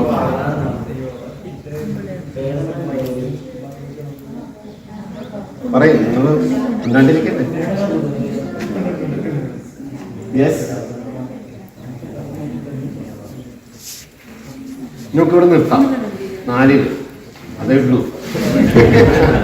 മനസ്സിലായോ? അപ്പോൾ എനിക്ക് നമ്മളിങ്ങനെ കേരളത്തിൽ കേട്ടോ, കേരളത്തിൽ ഈ 4 തരം മാനുകളാണ് ഉള്ളത്. പിന്നെ നമ്മുടെ കർണാടക ഭാഗത്ത് നിന്ന് വയനാട് ഭാഗത്തേക്ക് മാനന്തവാടിക്കാരുണ്ടെന്ന് പറഞ്ഞൂടെ, വയനാട് ഭാഗത്തോട്ട് കയറി വരുന്ന ഒരു മാനുണ്ട്. ഉല്ലാമാൻ എന്നാണ് അവർ വിളിക്കുക. 4 കൊമ്പുണ്ടായിരുന്നു. 4 ഹോൺഡ് ഡീർ എന്ന് പറയുന്നത്. 4 ചൗസിംഗ എന്നൊക്കെ പറയുന്നത്. അത് നമ്മുടെ റെസിഡന്റ് അല്ല. അത് കർണാടകയിൽ നിന്ന് കേരളത്തിന്റെ ഏരിയയിലേക്ക് വരും. കുറച്ച് നാളൊക്കെ അവിടെ നിന്ന് തിരിച്ചു പോകും. ഗുണ്ടൽപേട്ട സൈഡിൽ. അപ്പൊ അത് നമ്മുടെ സ്വന്തം എന്ന് പറയാൻ കഴിയില്ല. നമുക്ക് ഈ 4 തരം മാനാണുള്ളത്. അതിൽ ഈ 4 തരം പറയുമ്പോഴും അതിൽ കൂരമാനുണ്ടല്ലോ, മൗസ് ഡിയർ, അത് ശരിക്കും പറഞ്ഞാൽ ഡീറിന്റെ ഫാമിലി അല്ല. ഡീർ അതായത് മാനിന്റെ വിഭാഗത്തിൽപ്പെട്ടല്ല. അത് കുറച്ചുകൂടെ മൊയിൽ ഒക്കെ അല്ലേ, അതിലെയാണ് അത് കൂടുതൽ റുമിനൻസ്. ആ ഒരു ഗ്രൂപ്പിലാണ് അത് നല്ലത്. എന്നാലും നമ്മൾ അതിന്റെ പേരിൽ മാനുണ്ടല്ലോ, കിടക്കട്ടെ എന്ന് വെച്ചിട്ട് പേരിൽ മാനുള്ള എല്ലാത്തിനെയും അങ്ങനെ മാനാക്കരുത്. പോസ്റ്റ്മാനൊക്കെ ഉണ്ട്. അപ്പോ സോ 4 kinds of this. അപ്പോൾ ഞാൻ ചോദിച്ചു നിങ്ങളുടെ ഇത് ഏത് മാനാണെന്ന് ചോദിച്ചപ്പോൾ നിങ്ങൾ നോക്കി. അപ്പോഴാണ് നിങ്ങൾ ഒബ്സർവ് ചെയ്യാൻ തുടങ്ങുന്നത്. Then you told me, you answered me, it is a spotted deer, axis, അതായത് പുള്ളിമാനാണെന്ന് പറഞ്ഞു. ശരി. Then next question, how many of them? എത്ര എണ്ണം ഉണ്ടായത്? അപ്പോൾ പുള്ളിമാൻ ഒരു ഗ്രൂപ്പായിട്ടാണ് ഉണ്ടാവുക, ഹെയർഡാണ്. അപ്പോൾ നിങ്ങൾ എണ്ണീറ്റ് പറഞ്ഞു 25. ഓക്കെ, 25 നല്ല ഗ്രൂപ്പാണ്, 25. Then my next question, how many male and how many female? എങ്ങനെ അറിയാം പറ്റും? ഒരു മാനിന്റെ പുള്ളിമാനിന്റെ കൂട്ടത്തിൽ എത്ര ആണ് എത്ര പെണ്ണ് എന്ന് ചോദിച്ചാൽ എങ്ങനെ അറിയാൻ പറ്റും? ആണിന് കൊമ്പുണ്ടാവും, പെണ്ണിന് കൊമ്പ് ആവശ്യമില്ല, അല്ലാതെ തന്നെ ആള് കൊമ്പിയാണ്. അതറിയില്ല കേട്ടോ, അങ്ങനെ അറിയില്ല. എന്തായാലും ആണിന് കൊമ്പുണ്ട്. ഇപ്പൊ കൊമ്പുള്ളത് കൊമ്പില്ലാത്തത് തമ്മില്. പക്ഷെ ഒരു കാര്യം ശ്രദ്ധിക്കണം, എല്ലാ കൊമ്പും എല്ലാ വർഷവും പൊഴിഞ്ഞു. ഈ മാനുകൾക്ക് കൊമ്പ് പൊഴിഞ്ഞു, എന്നിട്ട് പുതിയത് വരും. ആ പുതിയത് വരുമ്പോൾ അതിന്റെ ഭാഗത്ത് നിന്ന് ഒരു മുഴ പോലെ ഇങ്ങനെ കാണാൻ പറ്റും. ആ ഭാഗത്ത് നല്ല സോഫ്റ്റ് ആയിരിക്കും, തൊട്ട് കഴിഞ്ഞാൽ വെൽവെറ്റ് പോലെ. അപ്പൊ ആ സ്റ്റേജിനെ വെൽവെറ്റ് സ്റ്റേജിലാണ് വിളിക്കുക. അങ്ങനെ വരുന്ന മുട്ടിനെ വെൽവെറ്റ് സ്റ്റേജ്. ആ സമയത്ത് അവിടെ മുറിഞ്ഞു കഴിഞ്ഞിട്ട് ഡെഡ് സെൽസ് അല്ല, അത് ലിവിങ് സെൽസ് ആണ്. ഞാൻ പറഞ്ഞു വന്ന അങ്ങനെ മാനുകൾ. അപ്പോൾ നിങ്ങൾ നോക്കിയപ്പോൾ പറഞ്ഞു ഒരു 10 മെയിലുണ്ട്, ബാക്കി ഒരു 15 ഫീമെയിൽ ഉണ്ട്. പിന്നെ ഞാൻ നിങ്ങളോട് ചോദിക്കുന്നത് കുട്ടികൾ എത്രയുണ്ടെന്നാണ്. കുട്ടികൾ നോക്കുമ്പോൾ കുട്ടികളൊന്നും കാണാനില്ല. കുട്ടികളെ നമ്മൾക്ക് എങ്ങനെ മനസ്സിലാവാം? കുട്ടികൾ മുതിർന്നവരും വലിപ്പം നോക്കിയാൽ മനസ്സിലാവാൻ പറ്റും. അപ്പോൾ ഒരു ഗ്രൂപ്പിലെ മൈ ക്വസ്റ്റ്യൻ, ഒരു ഗ്രൂപ്പിലെ കുട്ടികൾ എല്ലാ ഏജിലും പെട്ട അനിമൽസ് ഉണ്ടെങ്കിലാണ് it is a healthy group എന്ന് പറയും. ഒരു അനിമലിന്റെ ഹെഡിൽ അതിൽ എല്ലാ ഏജിലും പെട്ട, എല്ലാ ഏജ് ഗ്രഡേഷനിലും പെട്ട അനിമൽസ് ഉണ്ടെങ്കിൽ അതൊരു ഹെൽത്തി ഗ്രൂപ്പ് എന്ന് പറയും. മനുഷ്യരുടെ കാര്യത്തിൽ അത് ശരിയല്ല കേട്ടോ. മനുഷ്യരുടെ കാര്യത്തിൽ എല്ലാ ഏജിലും പെട്ട 90, 91 പ്രൊഡക്ഷൻ, 92 പ്രൊഡക്ഷൻ എന്ന് പറഞ്ഞു കഴിഞ്ഞാൽ നല്ലതല്ല. കാരണം നമ്മൾ അല്ലാതെ തന്നെ ധാരാളം ആളുകളുണ്ട് അതുപോലെ. പക്ഷെ അനിമൽ ഗ്രൂപ്പിന്റെ കാര്യത്തിൽ എല്ലാ ഏജ് ഗ്രഡേഷനിലും പെട്ട ആളുകൾ റെപ്രസെന്റ് ചെയ്തെങ്കിൽ മാത്രമേ അതൊരു നല്ല, അതായത് ജുവനൈൽസ് ഉണ്ടാവുന്നുണ്ട് എന്നുണ്ടെങ്കിലാണ് നല്ല ഹെൽത്തി ഗ്രൂപ്പ് ആവുന്നത്. ഇപ്പോഴാണ് അതൊരു ഹെൽത്തി ഗ്രൂപ്പ് അല്ല എന്ന് അപ്പോഴാണ് നിങ്ങൾ നോക്കുന്നത്. കുട്ടികളെ കാണുന്നില്ല, മുതിർന്ന ആളുകൾ മാത്രമേ കാണുള്ളൂ. ദാറ്റ് മീൻസ് ജുവനൈൽസ് ഉണ്ടാവുന്നില്ല. That means it is not a healthy group. അപ്പൊ ഞാൻ നിങ്ങളോട് ചോദിക്കുന്നത്, ഹെൽത്തി ഗ്രൂപ്പ് അല്ല എങ്കിൽ group is not healthy. Then next observation goes to individual health. ഓരോ അനിമലിന്റെ ഹെൽത്ത് നിങ്ങളോട് നോക്കാൻ പറയാം. എങ്ങനെയാണ് ഒരു അനിമലിന്റെ ഹെൽത്ത് നമുക്ക് നോക്കിയാൽ മനസ്സിലാവും പെട്ടെന്ന്. നമ്മുടെ വീടുകളിലൊക്കെ പശു മെലിഞ്ഞു കഴിഞ്ഞാൽ നമുക്ക് പെട്ടെന്ന് നമ്മുടെ മനസ്സിലേക്ക് വരുന്നത് എന്താണ്? ഇവിടുത്തെ റിബ്സ് തെളിഞ്ഞു വരും. ഇവിടെ 2 കുഴി വരും. ഹിപ്പ് ബോണിന്റെ അപ്പുറത്ത് 2 കുഴി ഇങ്ങനെ കുഞ്ഞു കാണും. ഇത് തന്നെയാണ് കാട്ടിലാക്കി മനസ്സിലാക്കുന്നത്. മാലയിൽ നോക്കുമ്പോൾ അപ്പോഴാണ് നിങ്ങൾ ശ്രദ്ധിക്കേണ്ടത്. മാലയിൽ നോക്കുമ്പോൾ ഇങ്ങനെ ഇവിടെ വാരിയിലൊക്കെ തെളിഞ്ഞിട്ടുണ്ട്. ഈ ഹിപ്പിന്റെ ഭാഗത്ത് 2 കുഴികൾ പോലെ വല്ലാതെ കാണുന്നുണ്ട്. ദെൻ ഉള്ളി ഈ ഒബ്സർവ് ഇറ്റ്. അപ്പൊ ഞാൻ എൻ്റെ നെക്സ്റ്റ് ക്വസ്റ്റ്യൻ, ഈ മാനുകൾ അത്ര ഹെൽത്തി അല്ല ഈ ഗ്രൂപ്പ് എന്നുണ്ടെങ്കിൽ എന്തുകൊണ്ടായിരിക്കാണ്? What is the reason? അവർക്ക് ഭക്ഷണം നല്ല രീതിയിൽ കിട്ടുന്നു. അവരുടെ ഭക്ഷണം എന്താണ്? അവരുടെ ഭക്ഷണം അടിക്കാടുകളെ പുല്ല് വെക്കുന്നത്. അപ്പോഴാണ് നിങ്ങൾ ഒബ്സർവ് ചെയ്യാൻ പറ്റുന്ന, അവിടെ നോക്കാൻ പറയുമ്പോൾ അവിടെ കാര്യമായിട്ട് അടിക്കാടുകൾ പുല്ല് കൊണ്ട് കാണുന്നുണ്ട്. വൈ? ആ വൈ എന്നുള്ളതാണ് നമ്മുടെ മാനേജ്മെന്റ് ആരംഭിക്കുന്നത്. അവിടെ അടിക്കാടുകൾ പുല്ല് കാര്യമായി കാണാതിരിക്കുന്നതിന് കാരണം അവിടെ കാട്ടുതീ ഉണ്ടാകുന്നു. സ്ഥിരമായി തീ ഉണ്ടാകുന്നു. എല്ലാ വർഷവും തീ ഉണ്ടാകുന്ന സ്ഥലമാണ്. മാത്രമല്ല, എന്തെങ്കിലുമൊക്കെ അവശേഷിക്കുന്നുണ്ട് എങ്കിൽ അടുത്ത വീട്ടുകാരുടെയൊക്കെ തന്നെ കന്നുകാലികൾ പോയി അത് തിരിച്ചു. So we came to the problem, that is forest fire and cattle raising. ഒരു മാനേജർ എന്ന നിലയ്ക്ക്, ഞാനൊരു ഫോറസ്റ്റ് ഉദ്യോഗസ്ഥൻ എന്ന നിലയ്ക്ക് എനിക്ക് ഈ പ്രശ്നങ്ങളാണ് കണ്ടുപിടിക്കുന്നത്. നമ്മൾ എവിടെ നിന്ന് തുടങ്ങിയത്?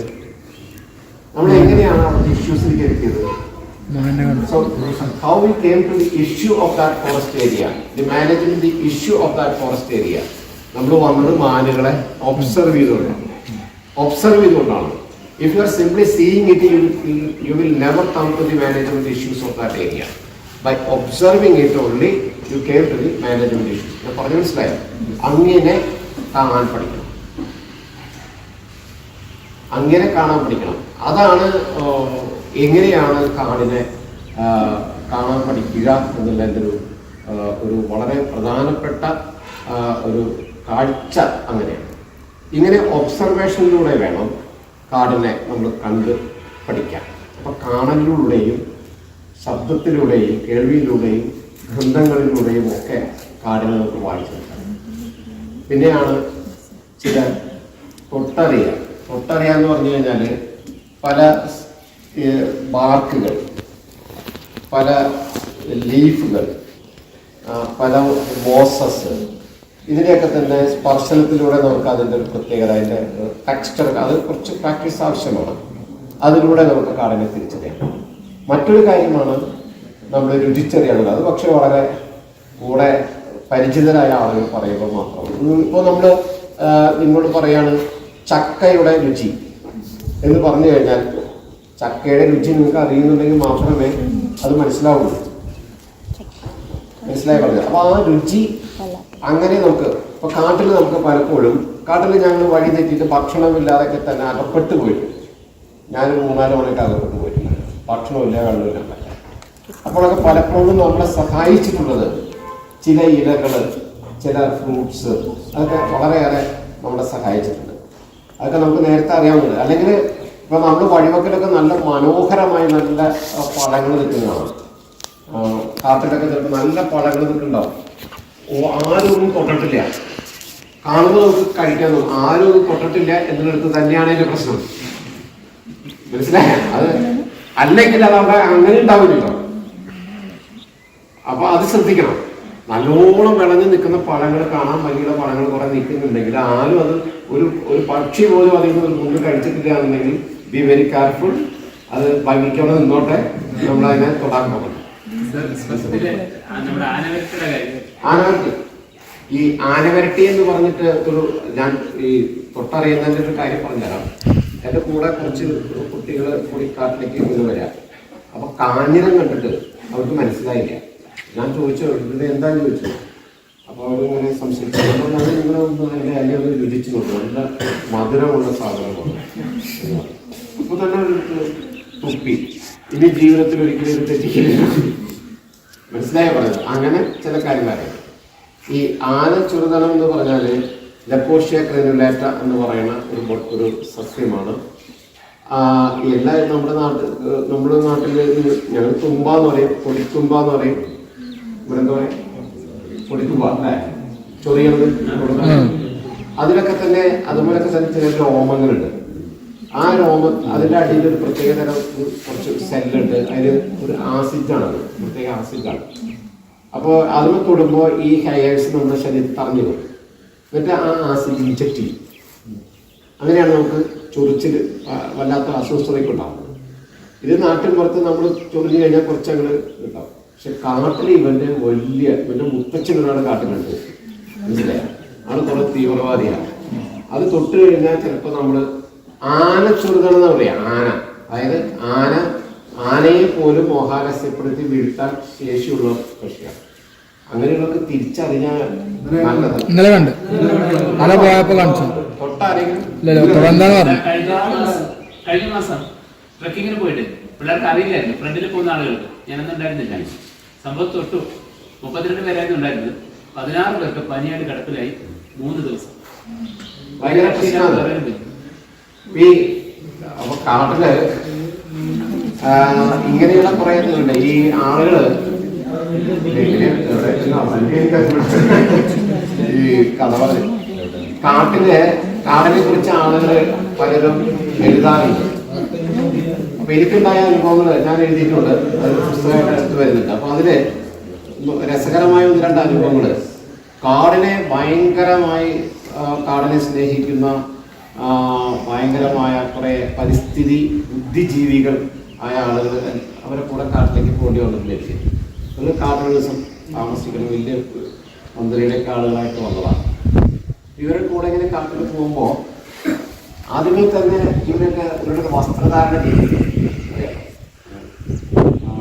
പ്രത്യേക ടീഷർട്ടും പിന്നെ പാൻറ്റും കുറേ വള്ളികളുണ്ടാവും, കുറേ പോക്കറ്റ് ഉണ്ടാവും, കുറേ വണ്ടികളും പോക്കറ്റ്. ഇതൊക്കെ ഞാൻ അപ്പോ നല്ല ഇടതൂർന്ന കാട്ടിലൂടെ ചിമ്മിണിക്കാട്ടിലൂടെ പോകുന്നത് ഞങ്ങൾ ട്രക്ക് പാത്തിലൂടെ നടക്കണേ. അപ്പൊ അവർ പറഞ്ഞു ഈ ട്രക്ക് പാത്തിലൂടെ കാടിന്റെ ഉള്ളിൽ കൂടെ പോയി കൂടെ പറഞ്ഞു. Yes ready. അപ്പൊ ചെറിയൊരു ഇതാണ് കാടിന്റെ ഉള്ളിൽ കൂടെ നടക്കാൻ. കുറച്ച് ചെന്നപ്പോഴേക്ക് മനസ്സിലായി കാര്യം വണ്ടി അവിടെ കൊടുത്തിപ്പിക്കാൻ ഈ പാൻറ്റിന്റെ വണ്ടി. പിന്നെ നല്ല കല്ലും ഒക്കെ ഉണ്ട്, അത്ര നല്ല വഴിയൊന്നുമില്ല. പെട്ടെന്ന് അണയ്ക്കാൻ തുടങ്ങി.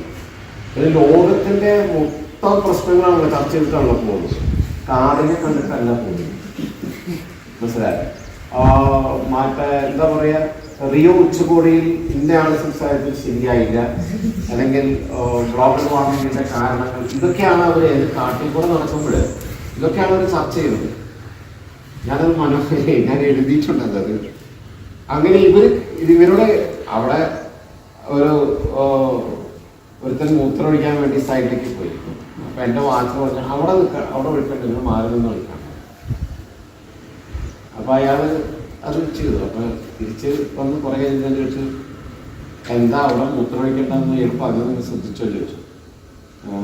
ഇല്ല, ഞാൻ അവരുടെ വല്ല ദൈവങ്ങളൊക്കെ ഉണ്ടെങ്കിൽ അങ്ങനെയാണല്ലോ. അപ്പൊ പറഞ്ഞു, അവര് പറഞ്ഞ സ്ഥലത്ത് നിന്ന് മാറി നിന്നില്ലെങ്കിൽ നിങ്ങൾ ചിലപ്പോ ദൈവത്തെ കണ്ടേ. അവിടെ നായ പറഞ്ഞ് കേൾക്കണ്ടേ,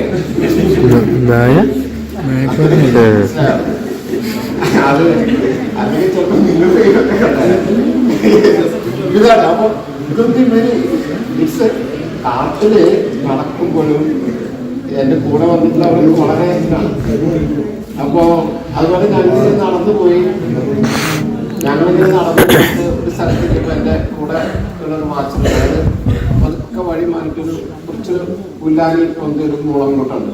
അവിടേക്ക് ചെന്ന് കുരിഞ്ഞ് നോക്കിയിട്ട് എന്നോട് പോരെന്ന് പറഞ്ഞു. അങ്ങനെ ഞങ്ങൾ പോയി.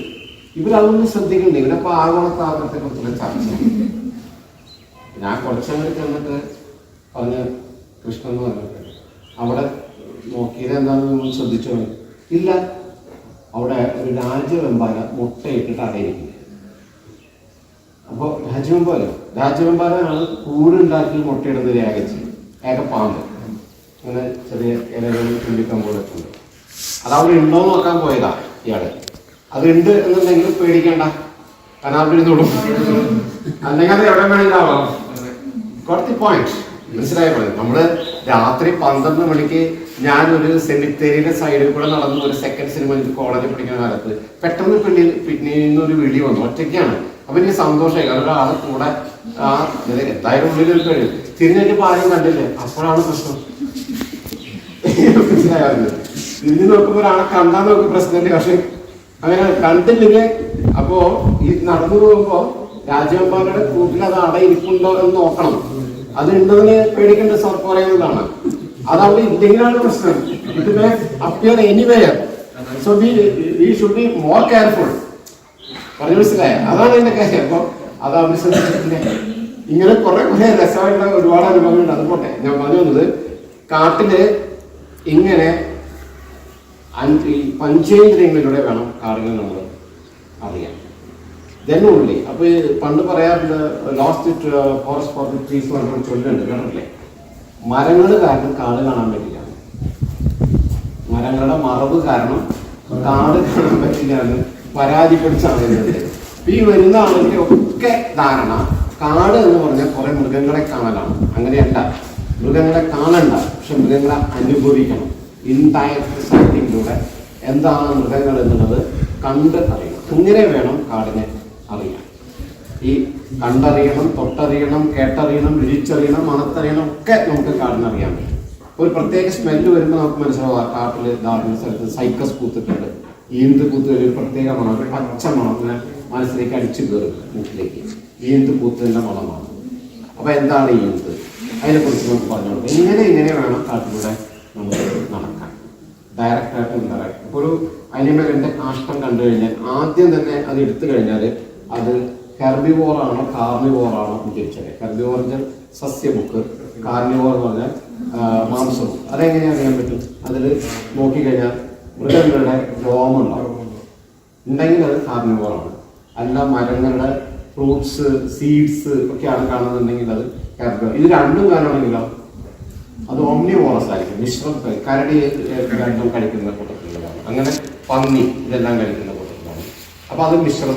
ഇങ്ങനെ കാഷ്ടത്തിൽ നിന്ന് അത് ഏത് ജീവിയാണ് അല്ലെങ്കിൽ ഏത് ഗ്രൂപ്പിൽ പെടുന്നതാണെന്ന് നമുക്കറിയാൻ പറ്റും. പിന്നെ കുറച്ച് പരിചയം ഉണ്ടായിക്കഴിഞ്ഞാൽ നമുക്കറിയാൻ പറ്റും അത് ഏത് ജീവിയാണ്. പഠിച്ചാൽ മതി. ആടിന്റെ കാഷ്ടം പോലെ ആയിരിക്കും മാനുകളുടെയൊക്കെ ഉണ്ടാവുക. അത് ഓരോ നാലിനും 4 തരത്തിലാണ് വലിപ്പവും അതിന്റെ അറ്റവും ഒക്കെ. ഒരു ചെറിയ ചെറിയ ട്രെയിനിങ് ഉണ്ടായിക്കഴിഞ്ഞാൽ മനസ്സിലാക്കും. ഇങ്ങനെ വേണം കാടിനെ വായിച്ചെടുക്കാൻ.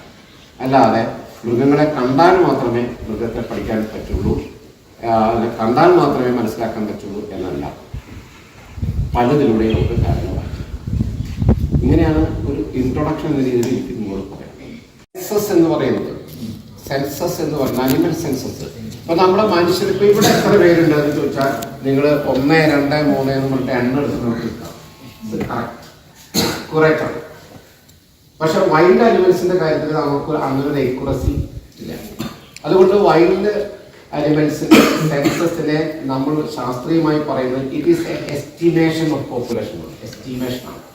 അതുകൊണ്ട് തന്നെ 1923 ആന, ഒരു ആന ഗർഭിണിയാണ്, അങ്ങനെയുള്ള കണക്ക് പറയില്ല. മനസ്സിലായത്? അത് 1400-നും 1600-നും ഇടയിൽ ഉണ്ട്. ടൈഗർക്ക് കുറെ കൂടെ വളരെ, കാരണം ടൈഗറിന്റെ ഒരു ഗുണം അറിയില്ലേ? ടൈഗറിന്റെ ഒരു ഗുണം എന്ന് പറഞ്ഞാല് ടൈഗർ കൃത്യമായിട്ടും അതിന്റെ ബൗണ്ടറി അടയാളപ്പെടുത്തിയിരിക്കും. ഒരു ടൈഗർ ഒരു സ്ഥലത്തുണ്ടെങ്കിൽ അത് ടെറിട്ടറി എന്ന് പറയാം, അതിന്റെ അധീന പ്രദേശം അത് അടയാളപ്പെടുത്തിയിരിക്കും. ആ ടെറിട്ടറിക്ക് വേറൊരു ടൈഗറിനെ അത് അലോ ചെയ്യില്ല. അടയാളപ്പെടുത്തുന്നത് പറഞ്ഞുതരാം. എങ്ങനെയാണ് അടയാളപ്പെടുത്തുന്നത് ചോദിച്ചിട്ടുണ്ടെങ്കിൽ നമ്മൾ സർവേ ചെയ്ത് ബൗണ്ടറി മാർക്ക് വെക്കാൻ പറ്റില്ലല്ലോ. പക്ഷെ ഒരു ടൈഗർ അത് എൻ്റെ പ്രദേശമാണ് എന്ന് സമർത്ഥിക്കുന്നത് ഒന്ന് നിലത്ത് മാന്തും, മരങ്ങളിൽ മാന്തും, മൂത്രം ഒഴിക്കും. അതിർത്തിയിലാണോ ചെയ്യുന്നത്? അതെ, അതിന്റെ ബൗണ്ടറികൾ അത് ഈ മൂത്രം ഒഴിക്കും, കാഷ്ടിക്കും. പിന്നെ അതിന്റെ ഈ ആനൽ അവിടെ ഒരു ഗ്രന്ഥി ഉണ്ട്, ആനസിന്റെ അവിടെ ഒരു പ്രത്യേകമായ ബുധഗ്രന്ഥി എന്നാ പറയാ, ഒരു ഗ്ലാൻഡ്, അതിനൊരു പ്രത്യേക ശ്രമം പുറപ്പെടുവിക്കുന്നത്. അതിന് ഒരു പ്രത്യേക ഒരു അനിമലിന്റെ അതിന്റെ പാത്രമാണത്. അങ്ങനെ എല്ലാ അനിമലും ഉണ്ടാവും. അപ്പൊ അതുകൊണ്ട് അടയാളപ്പെടുത്തും. വേറൊരു ടൈഗർ വഴി നടന്ന് മൊബൈലൊക്കെ നോക്കിയിട്ട് അറിയാണ്ട് ചിലപ്പോ അവിടെ ഇത് കടന്നങ്ങോട്ട് വരികയെന്ന് വിചാരിക്കുക. അപ്പോഴേക്കും ഈ സ്മെല്ല് കിട്ടും, അല്ലെങ്കിൽ ഇത് കാണുമ്പോൾ ഇത് വേറൊരാളുടെ സ്ഥലമാണ്. അപ്പോ അവിടേക്ക് കടന്നു ചേരാൻ ഒരു ധൈര്യം ഉണ്ടെന്നുണ്ടെങ്കിൽ ഇവൻ അങ്ങോട്ട് ചെല്ലും, അവനുമായിട്ടൊരു അടിയാണ്, ടെറിട്ടറിക്ക് വേണ്ടി അടിയുണ്ടാവും. ആര് വിജയിക്കുന്നുവോ അവൻ ആ ടെറിട്ടറി അവൻ്റെതാണ്, മറ്റൊരാളാണ് പുറത്താക്കും. മിക്കവാറും ഒരാൾ മരിക്കുകയാണ് ചെയ്യുന്നത്, ചിലപ്പോൾ അതിന് കൊല്ലും. അപ്പൊ അത് ഇത് പുതിയത് വന്ന കൃഷി അവിടെ അതിൻ്റെ സ്ഥാപിക്കും. സാധാരണ മെയിൽ ടൈഗറിന് ഒന്നോ രണ്ടോ ഫീമെയിൽ ടൈഗറിന്റെ ടെറിട്ടറി ആയിട്ട് ഓവർലാപ്പിംഗ് ഉണ്ടാവും. ആ ഓവർലാപ്പിംഗ് ഏരിയയിൽ വെച്ചിട്ടാണ് അവർ തമ്മിൽ മേറ്റിംഗ് നടക്കുക. മേറ്റിംഗ് നടന്നു കഴിഞ്ഞാൽ ഉടനെ തന്നെ സ്ഥലം കലയും. ഫീമെയിലിന്റെ വഴിക്ക് പോകും, മെയിലിന്റെ വഴിക്ക് പോകും. മെയില് പിന്നാലെ ചെന്നാലും ഫീമെയിൽ ഓടിക്കും. മെയിലും കഴിഞ്ഞ് പ്രഗ്നന്റ് ആയിരുന്നെങ്കിൽ അത് നേച്ചറിന്റെ ഒരു രീതിയാണ്. കാരണം വെച്ചാൽ കാറ്റ് ഫാമിലിയിൽ ഒരു പ്രശ്നമുണ്ട്, കുട്ടികളെ മെയില് തിന്നും. കാടമ്പൂച്ച, നമ്മുടെ കണ്ടമ്പൂച്ചൊക്കെ കിട്ടും. അതെന്തിനാ വെച്ചാൽ ഈ കുട്ടികൾ ഉണ്ടായി കഴിഞ്ഞാൽ കുട്ടികളെ വളർത്താനായിരിക്കും അമ്മ നടക്കുക. അപ്പൊ മെയ്റ്റ് ചെയ്യാൻ കിട്ടില്ല.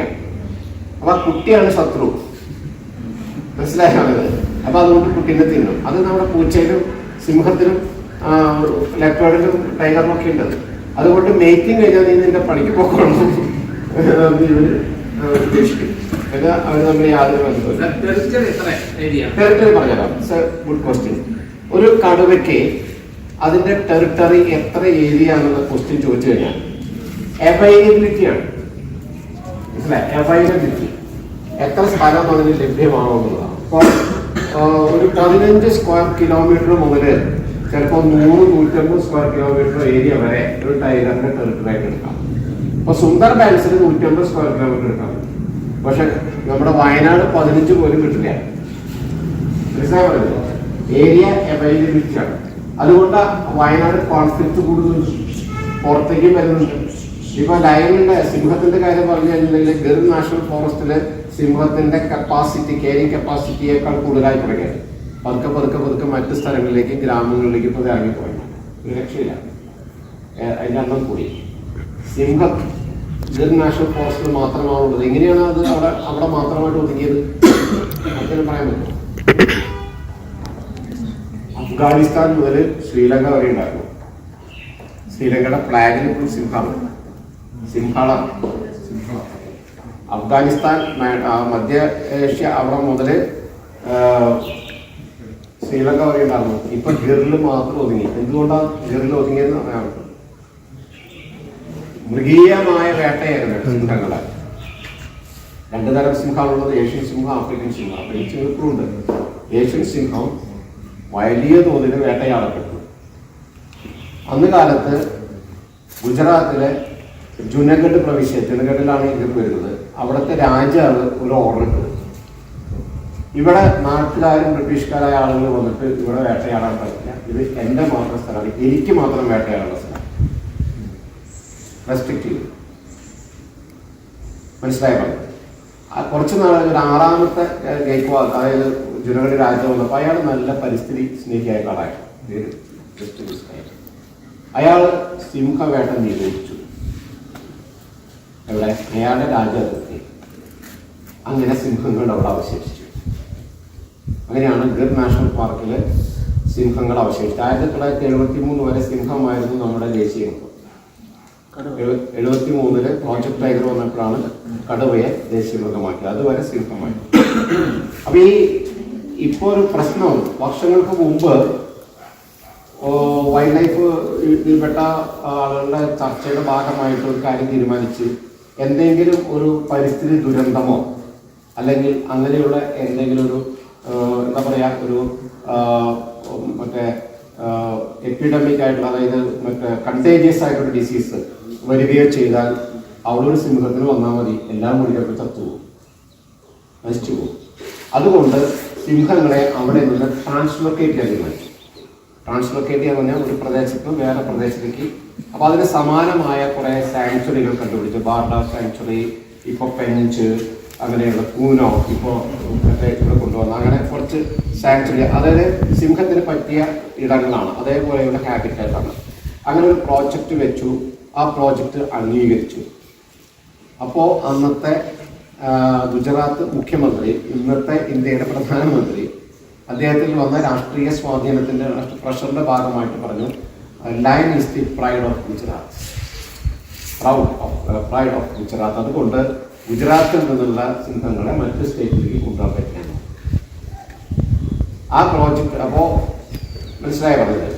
അപ്പോൾ എന്ത് ചെയ്തു, ഈ പരിസ്ഥിതി സംഘടനകളും കൂട്ടരൊക്കെ കൂടിയിട്ട് സുപ്രീം കോടതിയിൽ റിട്ട് കൊടുത്തു.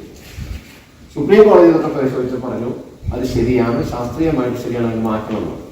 അങ്ങനെ ഓർഡർ ഇട്ടു സുപ്രീം കോടതി. ആ ഓർഡർക്ക് കടലാസിൽ കിടക്കാൻ. ഇനിയിപ്പോൾ അത് എന്തായാലും നടപ്പിലാകാൻ പോകുന്നില്ല. ഇപ്പോഴത്തെ രാഷ്ട്രീയ സാഹചര്യം നമുക്ക് എല്ലാവർക്കും അറിയാം. അദ്ദേഹം പ്രധാനമന്ത്രിയാണ്, എന്തായാലും നടക്കാൻ പറ്റില്ല. ആ അങ്ങനെ സിംഹത്തിനെ ട്രാൻസ്ലൊക്കേറ്റ് ചെയ്യാം എന്ന് പറഞ്ഞ ആഭ്യന്തരമായിട്ട് അങ്ങനെ പറഞ്ഞ സ്ഥലത്തേക്കാണ് ഇപ്പോൾ ഓരോ നാഷണൽ പാർട്ടിക്ക് നമ്മൾ ചീറ്റയെ റിപ്പോർട്ട് ചെയ്തിരിക്കുന്നത്. ഈ ചീറ്റ ഇവിടെ ഇല്ലാതായത് ചീറ്റയില്ല, നമ്മുടെ ഇന്ത്യൻ ചീറ്റയല്ല, ഇപ്പോഴും വന്നിരിക്കുന്നത് ഇന്ത്യൻ ചീറ്റയല്ല, ആഫ്രിക്കൻ ചീറ്റ. ചീറ്റ എക്സ്റ്റിങ്ക്ട് ആയി.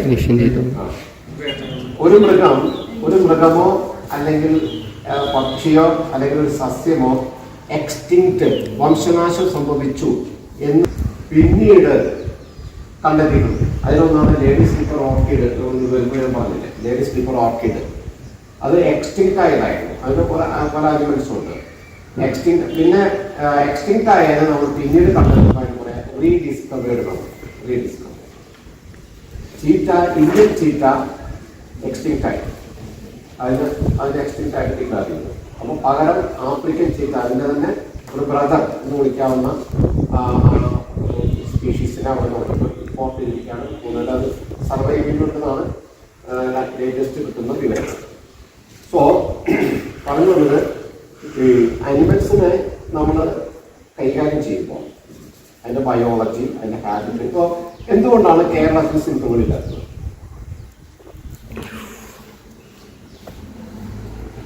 സിംഹത്തിന് പറ്റിയ കാടല്ല കേരളത്തിൽ.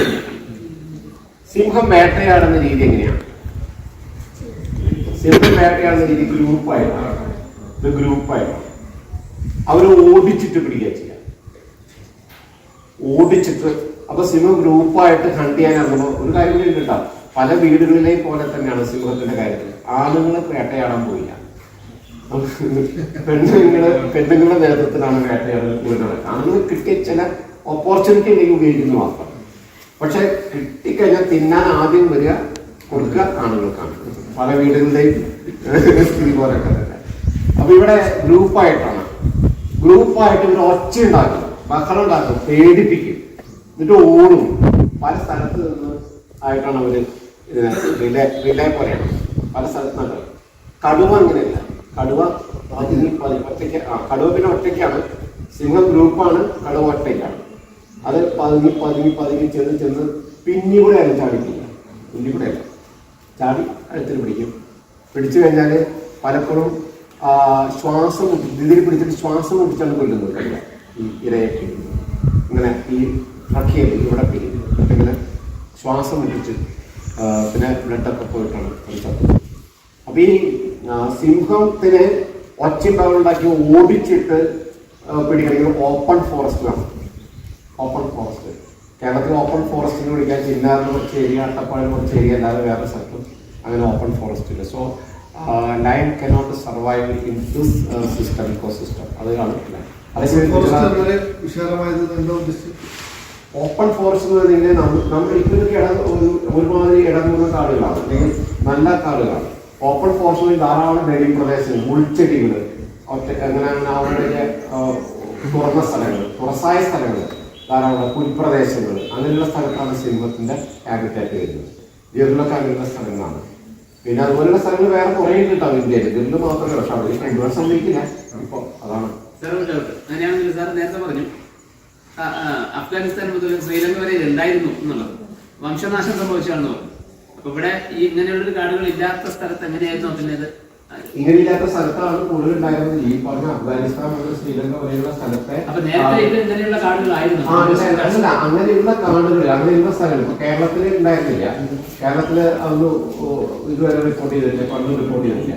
പക്ഷെ നിങ്ങൾ ആന്ധ്രയിലും അതുപോലെ രാജസ്ഥാനിലും ഗുജറാത്തിലും മധ്യപ്രദേശിലും ഇങ്ങനെയുള്ള ഒരുപാട് ഏരിയകളുണ്ട്, കാടുകളുണ്ട്. അന്നും അങ്ങനെയുണ്ട്. ചമ്പൽക്കാടുകളൊക്കെ തന്നെ ഇങ്ങനത്തെ കാടുകളാണ്. നോർത്ത് ഈസ്റ്റില് പിന്നെ വെസ്റ്റേൺ ഗാർഡിന്റെ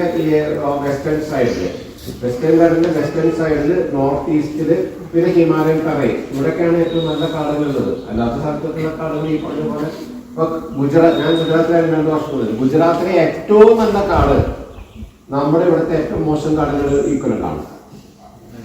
മനസ്സിലായത്? അവിടുത്തെ ഏറ്റവും നല്ല ഡാൻസ് ഫോറസ്റ്റ് എന്ന് പറയും. ഇവിടുത്തെ നല്ല മോയിസ്റ്റ് ഡെസിഡസ് ഫോറസ്റ്റിന് ഈക്വലൻ്റ് ആയിട്ട് കാരണം അവിടുത്തെ സൈലന്റ് വാലി മനസ്സിലായി. അവിടുത്തെ സൈലന്റ് വാലി എന്നാണ് പറയുന്ന അഭിമാനത്തോട് പറഞ്ഞ ഡാൻസ് ഫോറസ്റ്റ് പോയിട്ടുണ്ടെന്നുള്ളത്. അത് നമ്മളെ സംബന്ധിച്ച് ഒന്നുമല്ല. നമ്മുടെ നാട്ടിലെ കാടുകൾ വളരെ മനോഹരമായ ഒരുപാട് കാടുകൾ. സാറേ, ഈ ചീറ്റനെ കൊണ്ടുവന്നത് പ്രധാനമന്ത്രി ഭയങ്കര പ്രൗഢിയോട് കൂടിയിട്ടുള്ള അത് പിന്നെ വല്ല പരിസ്ഥിതി പ്രത്യേകത ഉണ്ടോ, നല്ല പൊളിറ്റിക്കലാണോ? സത്യം പറഞ്ഞാൽ അച്ഛൻ അമ്മേനെ ചുറ്റും വല്ല പാരിസ്ഥിതിക ഇഷ്യൂ പാരിസ്ഥിതിക ഇഷ്യൂ എന്ന് പറഞ്ഞാലേ നമ്മൾ എന്തുകൊണ്ടാണ് ആ ഒരു സ്പീഷീസ് ഇവിടെ എക്സ്റ്റിങ്ക്റ്റ് ആയത്? അത് എക്സ്റ്റിങ്ക്റ്റ് ആയത് എന്തുകൊണ്ടാണ്? 2 കാരണങ്ങളാണ് എക്സ്റ്റിങ്ക്റ്റ് ആകുന്ന ഒരു സ്പീഷീസ്. ഒന്ന്, അതിന് ജീവിക്കാൻ പറ്റാത്ത ഭൗതിക, അതായത് അവിടുത്തെ അവസ്ഥ മാറി. അതുകൊണ്ട് 2, അത് വലിയ തോതിൽ ഹണ്ടിങ്ങിന് അല്ലെങ്കിൽ പോച്ചിങ്ങിന് മറ്റു പല ബാക്കി ശക്തികളുടെ സമ്മർദ്ദം മൂലം ഇവിടെ ചീറ്റ നമ്മുടെ നാട്ടിൽ ഇല്ലാതായത് 2 കാരണങ്ങളെ കൊണ്ടുപോകണം. ഒന്ന്, അതിന് ഓടിച്ചിട്ട് അതിന് നല്ലോണം ഓടിച്ചിട്ട് ഇരയെ പിടിക്കാൻ പറ്റുന്ന അത്തരം ഇരകളുടെ സാന്നിധ്യം പ്രേ അനിമൽസ് കുറഞ്ഞു പോയി. പിന്നെ ഹണ്ടിങ്. ഇത് 2ഉം പരിഹരിക്കപ്പെടാതെ ഒരു സാധനത്തിന് ഇൻട്രൊഡ്യൂസ് ചെയ്ത് കഴിഞ്ഞാൽ അത് എങ്ങനെ സർവൈവ് ചെയ്യുന്നതാണ്? ഈ ഡോൾസിനെ പോലുള്ള വളരെ പ്രശസ്തരായ വൈൽഡ് ലൈഫ് ചോദിച്ചത് അവരൊക്കെ അതിനെതിരാണ്. വാൽമീകി ഥാപ്പറൊക്കെ അതിനെതിരാണ് അങ്ങനെ ചെയ്യുന്നത്. കാരണം അങ്ങനെ സ്പീഷീസ് ഇവിടെ ഇല്ല, അതിന് ആവശ്യമില്ല. നേച്ചറിന്റെ തീർപ്പ് അങ്ങനെയാണ്, അതിനൊരു ആവശ്യമില്ല. പൊളിറ്റിക്കൽ ഗെയിമിന് വേണ്ടിയിട്ട് അങ്ങനെ നോക്കി നമുക്ക് ഒരുപാട് കാര്യങ്ങൾ ചെയ്യാം. അങ്ങനെയാണെങ്കിൽ സിംഹത്തിൽ എന്നെ മാറ്റുന്നത് നമ്മുടെ ആഭ്യന്തരമായ സ്പീഷീസിനെ സർവൈവ് ചെയ്യിപ്പിക്കാൻ വേണ്ടി കൂടുതൽ ഇടങ്ങളിലേക്ക് കൊണ്ടുപോയി ചെയ്യുന്നു. ഇങ്ങനെ ഒരു എക്സോട്ടിക് സാധനത്തിന് ഇൻട്രൊഡ്യൂസ് ചെയ്യേണ്ട കാര്യങ്ങളുണ്ട്. പിന്നെ മറ്റൊന്ന് എക്സോട്ടിക് ആയിട്ടുള്ള, എക്സോട്ടിക് എന്ന് പറഞ്ഞാൽ മനസ്സിലായ ഇതാണ് ഇവിടെ ഇല്ലാത്ത, നാച്ചുറലി നമ്മളവിടെ ഇല്ലാത്തൊരു സ്പീഷീസിനെ അത് ഉള്ള ഭാഗത്ത് നിന്ന് അങ്ങോട്ട് ഇമ്പോർട്ട് ചെയ്യും. അത് വിദേശത്ത് ഇന്ത്യയിലേക്ക് വരാം, ഇന്ത്യയിൽ തന്നെ മറ്റൊരു സംസ്ഥാനത്ത് നിന്ന് വേറെ സംസ്ഥാനത്തേക്ക് ആവാം, ഒരു സംസ്ഥാനത്ത് തന്നെ ഒരു ജില്ലയിൽ നിന്ന് വേറെ ജില്ലയിലേക്കും ആകാം അവിടെ ഇല്ലെങ്കിൽ കേട്ടോ. അതിനൊക്കെ തന്നെ നമ്മൾ എക്സോട്ടിക് എന്ന് വിളിക്കാം. ഇവിടെ എക്സോട്ടിക് വരുമ്പോൾ ഒരു പ്രശ്നം എന്ന് വെച്ചാൽ ഇത് അവിടുത്തെ കാലാവസ്ഥയിലും അവിടുത്തെ പരിസ്ഥിതിയിലും എങ്ങനെയാണോ അത് പ്രവർത്തിച്ചത് അതുപോലെ തന്നെ ഇവിടെ ആകണമെന്നില്ല. ഇവിടെ ഇപ്പോൾ വളരെ നല്ലൊരു എക്സാമ്പിൾ പറഞ്ഞുതരാം. നമ്മുടെ ആഫ്രിക്കൻ പായൽ, കുളങ്ങളിലൊക്കെ നടന്ന ആഫ്രിക്കൻ പായൽ, അതൊരു ഓർണമെന്റൽ സ്പീഷീസ് എന്ന് പറഞ്ഞിട്ട് ഇൻട്രൊഡ്യൂസ് ചെയ്തതാണ് സാൽവീനിയും ഈ ആഫ്രിക്കൻ പായൽ. ഇപ്പൊ എന്തായിരുന്നു ഞാൻ പറയേണ്ട കാര്യമില്ല. ഇങ്ങനെയുള്ള, അതായത് അവിടെ അത് വീടല്ല, കാരണം അതിനെ പ്രതിരോധിക്കാവുന്ന, നാച്ചുറലി തന്നെ പ്രതിരോധിക്കാവുന്ന വേറെ സസ്യങ്ങൾ ഉണ്ടാവും. മനസ്സിലായി? ഇവിടെ അതില്ല. അപ്പൊ അതിനെ ഇൻട്രൊഡ്യൂസ് ചെയ്യുമ്പോൾ അങ്ങനെ അതിന്റെ ശത്രുക്കൾ ഇവിടെ ഇല്ല. അപ്പൊ അത് അങ്ങോട്ട് തരും, അത് പിന്നെ ഒരു കളയായിരുന്നു. ഇങ്ങനെ പലതും സംഭവിക്കും. ഇതിനെ കുറിച്ചൊന്നും നമുക്കൊരു ധാരണയോ സ്റ്റഡിയോ കാര്യങ്ങളോ ഒന്നുമില്ല. അങ്ങനെ ചെയ്യരുതെന്നതാണ്. പല സാധനങ്ങളും ഇങ്ങോട്ട് വന്നിട്ട് ഭസ്മാസുരന് വരം കൊടുത്ത പോലെ നമുക്ക് അപകടങ്ങളായി മാറിയിട്ടുണ്ട്. പല ചെടികളും അങ്ങനെ മാറിയിട്ടുണ്ട്, പലതും. ഇപ്പൊ തന്നെ നമ്മുടെ കാപ്പിത്തോട്ടത്തിലൊക്കെ കാണുന്ന മൂടില്ലാത്ത ആളി എന്ന് പറഞ്ഞൊരു സാധനമുണ്ട്, അസ്ക്യൂട്ടാണ്, മഞ്ഞ മൂടില്ലാത്ത ആളി എന്നൊക്കെ പറയും. അതൊരു പാരസൈറ്റാണ്, മറ്റുള്ള ചെടികളിൽ നിന്ന് വലിച്ചെടുത്ത് ജീവിക്കുന്ന. അത് വന്ന് നിറഞ്ഞു കഴിഞ്ഞാൽ പിന്നെ അതിന് സ്പ്രെഡ് ചെയ്യണം. നിലത്ത് വേരുകളൊന്നും ഇല്ല അതിനകത്ത്. അതിന്റെ വേര് ഓസ്റ്റോറിയ എന്ന് പറയും. ആ വേര് ആതിഥേയ സസ്യത്തിൽ ഹോസ്റ്റ് പ്ലാന്റിൽ കയറിയിട്ട് അതിൽ നിന്ന് വലിച്ചെടുക്കുകയാണ് ചെയ്തത്. അത് കാണാൻ നല്ല രസമുണ്ട്, മഞ്ഞ നിറത്തില്. അപ്പൊ അങ്ങനെ ഒരു ഓർണമെന്റൽ സാധനമായിട്ട് കൊണ്ടുവന്നതാ. ഇപ്പൊ അത് നമുക്ക് ശല്യമായി മാറി. അക്കേഷ്യ പോലെ അക്കേഷ്യ ഇൻട്രൊഡ്യൂസ് ചെയ്യപ്പെട്ടത്, അക്കേഷ്യ ഇൻട്രൊഡ്യൂസ് ചെയ്തത് നമ്മുടെ നാട്ടില് ഒരു എന്താ പറയാ ഫയർവുഡിന്റെ ക്ഷാമം പരിഹരിക്കാൻ, അങ്ങനെ കാട്ടിലേക്ക് കയറിയിട്ട് വിറക് എടുക്കുന്നത് പരമാവധി കുറയ്ക്കുക എന്ന ലക്ഷ്യത്തിലാണ് കൊണ്ടുവന്നത്. പക്ഷെ വളരെ പെട്ടെന്നാണ് മനസ്സിലായത് പൾപ്പ് ഉണ്ടാക്കാൻ പറ്റുന്നത്. ഉടനെ തന്നെ ഇൻഡസ്ട്രിക്ക് സപ്ലൈ ചെയ്യാൻ തീരുമാനിച്ചു. ജനത്തിന് കൊടുക്കുന്നത് നിർത്തി. തെറ്റാണ് ആ പോളിസി. ഇൻഡസ്ട്രി കൊടുക്കാൻ തുടങ്ങിയപ്പോൾ പിന്നെ കുറേ കാടുകൾ വെട്ടിത്തെളിച്ചിട്ട് അക്കേഷ്യ എത്തിക്കാണ്. ഇപ്പൊ തിരിച്ചു പോകാം. അപ്പൊ നമ്മൾ തിരിച്ചു പോകാണ്. കാരണം അക്കേഷ്യയും യൂക്കാലിപ്റ്റസ് പ്ലാന്റിങ് പൂർണ്ണമായും നിരോധിച്ചു കേരളത്തിൽ. പുതിയതായിട്ട് പ്ലാന്റിങ് ഇല്ല, വരില്ല. അങ്ങനെയുള്ള തോട്ടങ്ങൾ, നിലവിലുള്ള തോട്ടങ്ങൾ തന്നെ മുറിച്ച് മാറ്റിയിട്ട് നാച്ചുറൽ ഫോറസ്റ്റ് ആയിട്ട് മാറ്റുന്ന ഇക്കോ റിസ്റ്റോറേഷൻ പ്രോസസ്സാണ് ഇപ്പോൾ വനം വകുപ്പ് നടപ്പാക്കുന്നത്.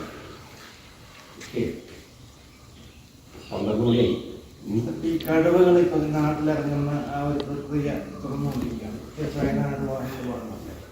അപ്പൊ അത് ഈ സ്ഥലത്തിന്റെ ഞാൻ ഇതിൻ്റെ ഇടയിൽ കൂടെ പറയാണ്.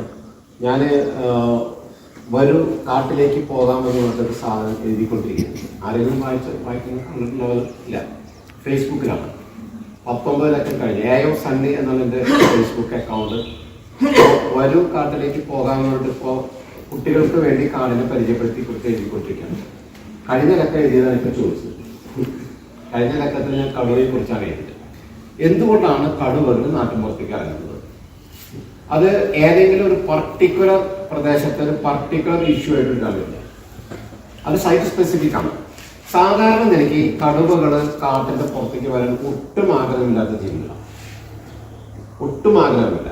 അവർ കാട്ടിന് വേട്ടയാടി പിടിച്ച് ജീവിക്കുന്ന ജീവികളാണ്. ഇങ്ങനെ വേട്ടയാടുന്നതിനിടയിൽ പലപ്പോഴും നിങ്ങൾക്കറിയോ, കടുവ ഇസ് ഓപ്പർച്യൂണിറ്റി ഹണ്ടറാണ്. അതായത് നമ്മുടെയൊക്കെ ധാരണ ഇത് ഭയങ്കര മറ്റേ മൈറ്റി പവർ ഉണ്ട്, ഭയങ്കര കഴിവുള്ള അനിമലാണ്. ഒക്കെ ശരി തന്നെ. പക്ഷേ ഒരു 10 തവണ ഒരു മൃഗത്തെ ഇരയെ പിടിക്കാൻ ശ്രമിക്കുമ്പോൾ ഒരു തവണയ്ക്കാണ് വിജയിക്കുക. മനസ്സിലായി പറഞ്ഞത്. കാരണം ഈ എല്ലാ ഇരമൃഗങ്ങൾക്കും, പ്രത്യേകിച്ച് മാനുകളും പന്നിയൊക്കെ തന്നെ ഭയങ്കരമായി രക്ഷപ്പെടാനുള്ള ശാരീരിക ശേഷിയുണ്ട്, ഓടാൻ കഴിയുന്നുണ്ട്, ചെറുക്കാനുള്ള കഴിവുകളുണ്ട്. അപ്പൊ ഇങ്ങനെ പല മൽപ്പിടുത്തങ്ങൾക്കും ചെറുത്തു നിൽപ്പുകൾക്കും പ്രതിരോധങ്ങൾക്കും ഒക്കെ ഇവര് വിഷയീഭവിക്കേണ്ടി വരാണ്, അല്ലെങ്കിൽ ഇവർക്ക് അഭിമുഖീകരിക്കേണ്ടി വരാണ്. അങ്ങനെ അഭിമുഖീകരിക്കുന്ന സമയത്ത് കടുവകൾക്ക് പലപ്പോഴും പരിക്ക് പറ്റും. അതിൽ ചിലപ്പോൾ അതിന്റെ ഈ കെനൈൻ ടീത്ത് ആണ് ആദ്യം പറഞ്ഞു പോകുന്ന ടീത്ത്, ഈ നമ്മുടെ കോമ്പെല്ലാം പോകും. പിന്നെ പലപ്പോഴും കൈ കാലപ്പൊടി മാരകമായി പരിക്ക് പറ്റും. വായിക്കാനത് മുള്ളമണ്ണിയിലേക്ക് തന്നെ കടുവ പിടിക്കുമ്പോൾ അതിന്റെ മുള്ളു മുഴുവൻ ശരീരത്തിൽ തമഞ്ഞു കയറും. പ്രത്യേകിച്ച് മുഖത്താണ് കയറുക. മുള്ളമന്തി ഭയങ്കരമായിട്ട് ആക്രമിക്കും. മനസ്സിലായി, നേരെ ചാർജ് ചെയ്യും. മുള്ളമന്തിന്റെ മേലത്ത് മുള്ളിങ്ങനെ തെറിച്ചു പോകുന്നില്ല കേട്ടോ, അത് ആൾക്കാർ തെറ്റിദ്ധരിക്കുന്നതാണ്. ആസ്ത്രം പോലെ തെറിച്ചു പോകുന്നില്ല, പക്ഷെ അതുകൊണ്ട് ചാർജ് ചെയ്യും. അപ്പൊ അത് മേല് തടഞ്ഞു കയറും. ഇത് അതിന് പോയിട്ട് വേറെ ഡോക്ടർക്ക് പോയിട്ട് അത് എടുത്തു കളയാനൊന്നും പറ്റില്ലല്ലോ. കുറേയൊക്കെ തട്ടിക്കളയാനൊക്കെ നോക്കും, പക്ഷെ ചെറുതാണ്ട് ഇരിക്കും, പഴുക്കും. അങ്ങനെ ഭയങ്കര പ്രശ്നമാണ്. ഇങ്ങനെ പരിക്ക് പറ്റുന്ന ഒരു കടുവയ്ക്ക് കാട്ടില് വന്യതൈ അല്ലെങ്കിലേ തന്നെ ഓടി വെച്ചിട്ട് പിടിക്കാൻ പറ്റുന്നില്ല. പരിക്ക് പറ്റിക്കഴിഞ്ഞാൽ ഒട്ടും പറ്റാതെ. പിന്നെ ഏജ് ഒരു 15 വയസ്സ് 15 വയസ്സൊക്കെയാണ് കാട്ടില് ഒരു കടുവയുടെ ഒരു മാക്സിമം ആയുസ്. അത് നാട്ടിൻപുറത്ത് നമ്മുടെ 20-25 വയസ്സ് വരെയൊക്കെ തന്നെ സൂവില് ഉണ്ടാക്കാനാണ്. ഇതിലൊന്നും അറിയുന്നുണ്ടാവും, തീറ്റ പറ്റിക്കൊണ്ടിരിക്കും. അപ്പൊ ഈ ഏജ് ആവുമ്പോ ഇപ്പൊ ഈ കഴിഞ്ഞ ദിവസം കടുവേനെ വയനാട്ടിൽ കാണിച്ചത് ചടച്ച് എല്ലും പോലായിട്ടൊരു കടുവയാണ്. അതിന് ഈ കാട്ടിലേക്ക് പോയി രക്ഷപ്പെടാൻ കഴിയില്ല.